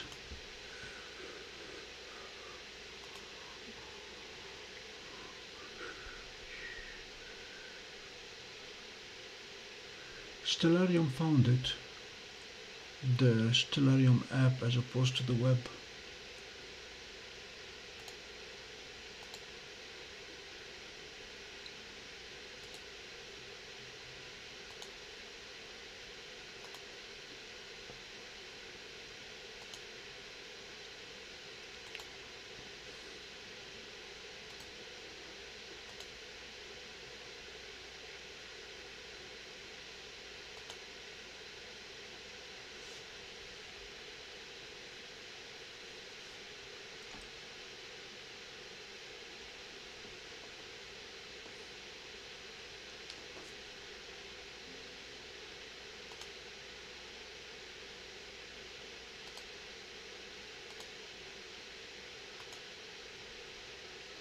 After this one, I'm gonna hop over to the Horsehead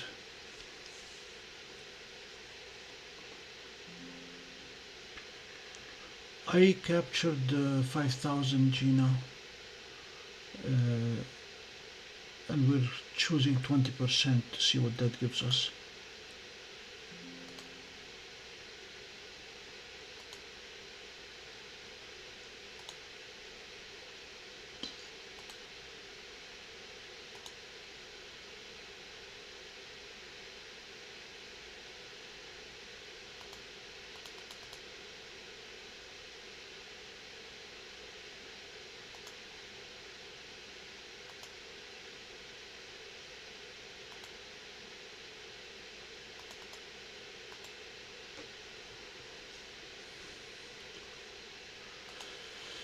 Okay, things are getting slightly worse.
Let's see where we need to go.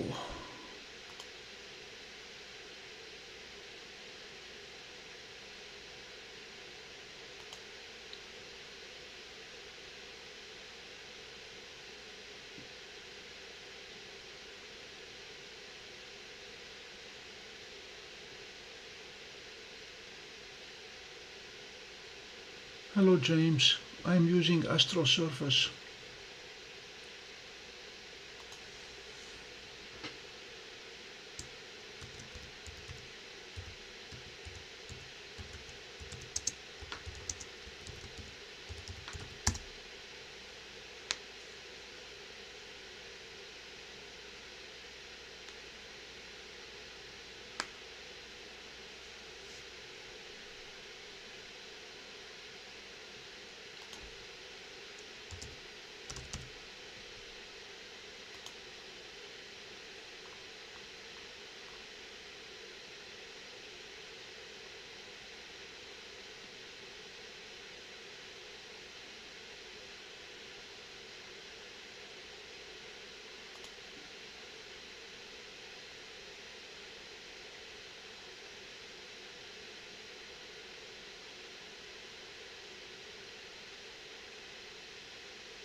I'm just gonna have to go by RA deck.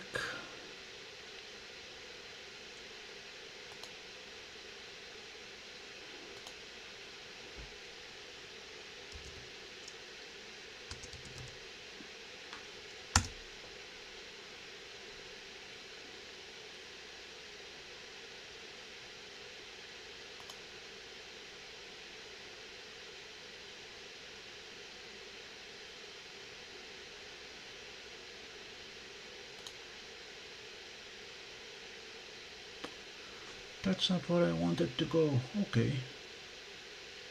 So be it.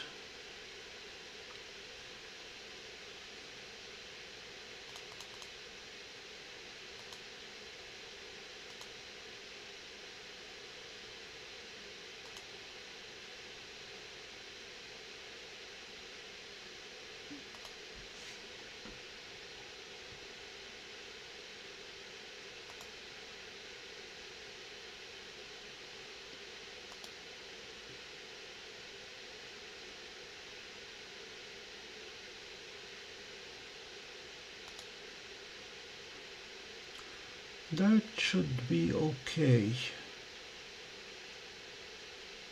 Just gonna move this a touch higher.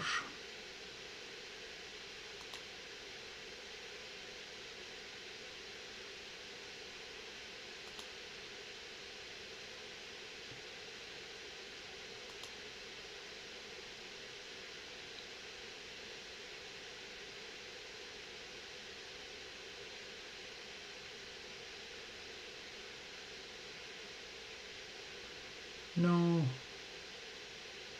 No, no, no, no, no, no, no, no, no, no, no.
Good night, Gina.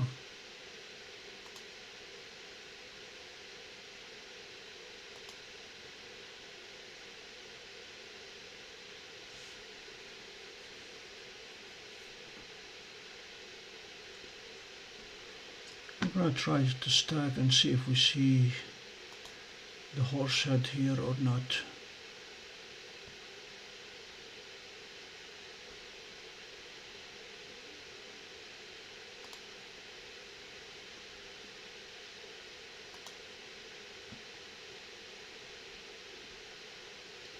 No.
Looks like the horse head is up there, so we're gonna have to move it down a bit.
Let's see if that'll do it.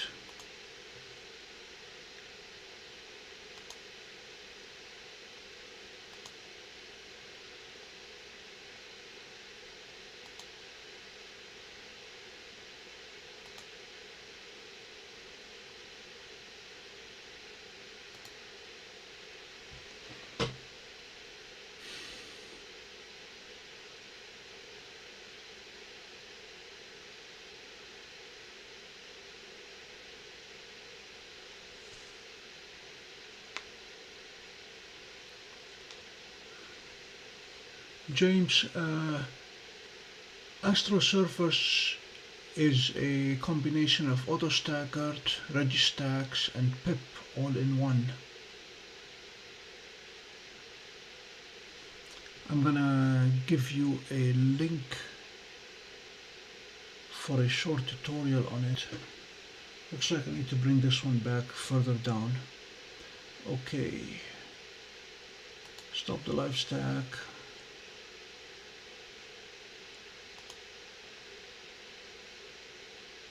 Stop this one.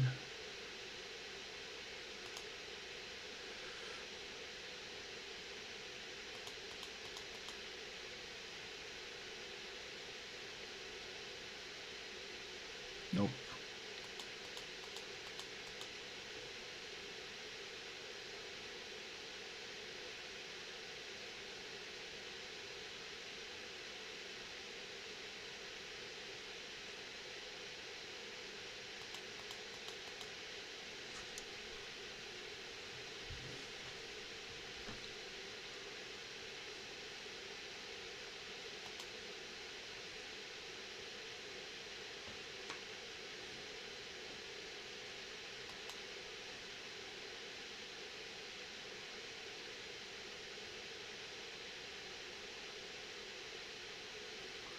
Let's see if this does it.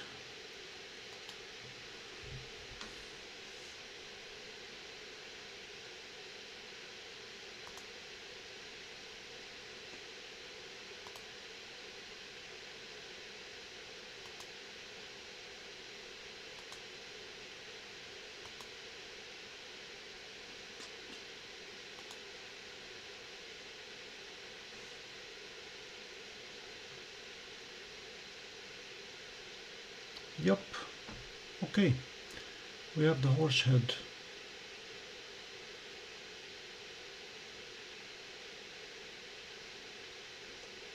Let's see in the meantime what the other animal is doing. The dark shark. It's starting to look like a shark. 240, that's 4 hours of stacking.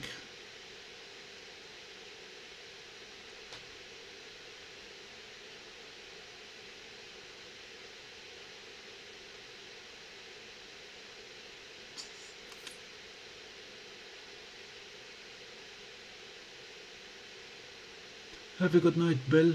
We'll catch you some other time. Thanks for joining us.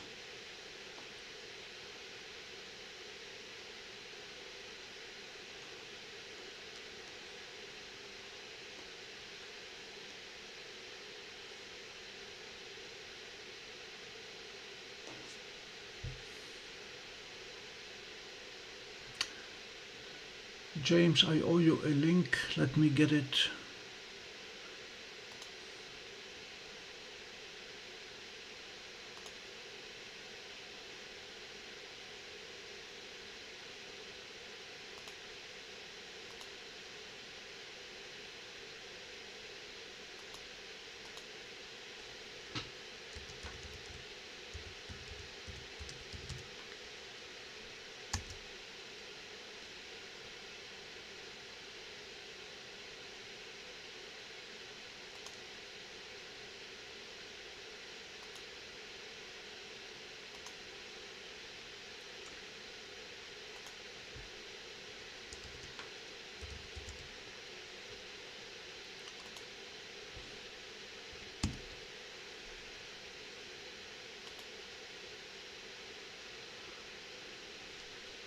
Mr. Newman, I just sent you a link to a 15-minute tutorial on how to use AstroSurface and why it replaces pip, auto-stackered and regstacks.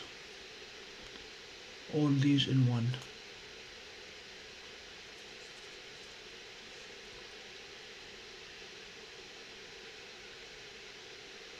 Aloha Toast.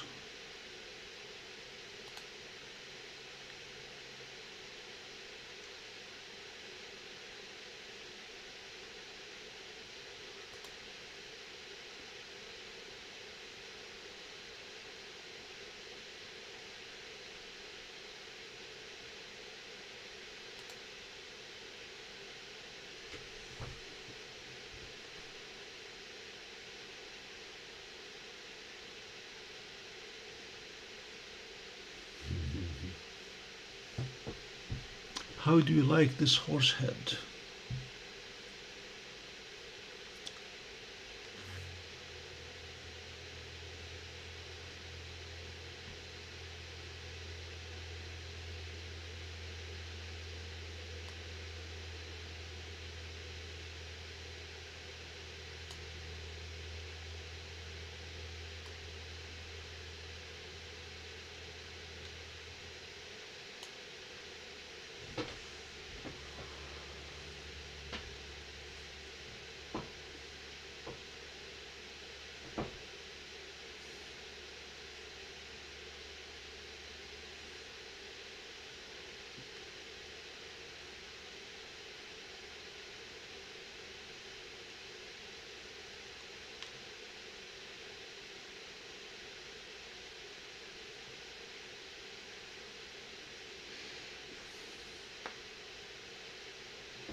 So we have a horse here,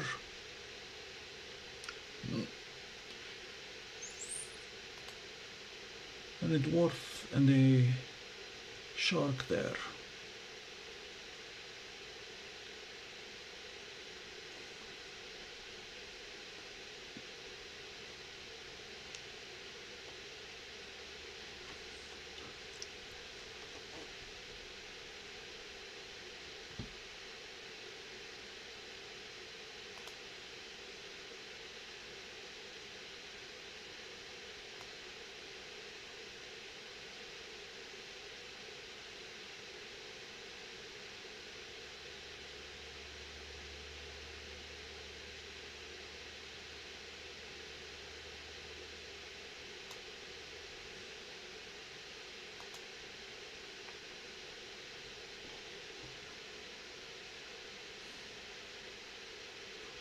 Good night, Blob.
Definitely need to take darks to eliminate the bad pixels and the dust mites.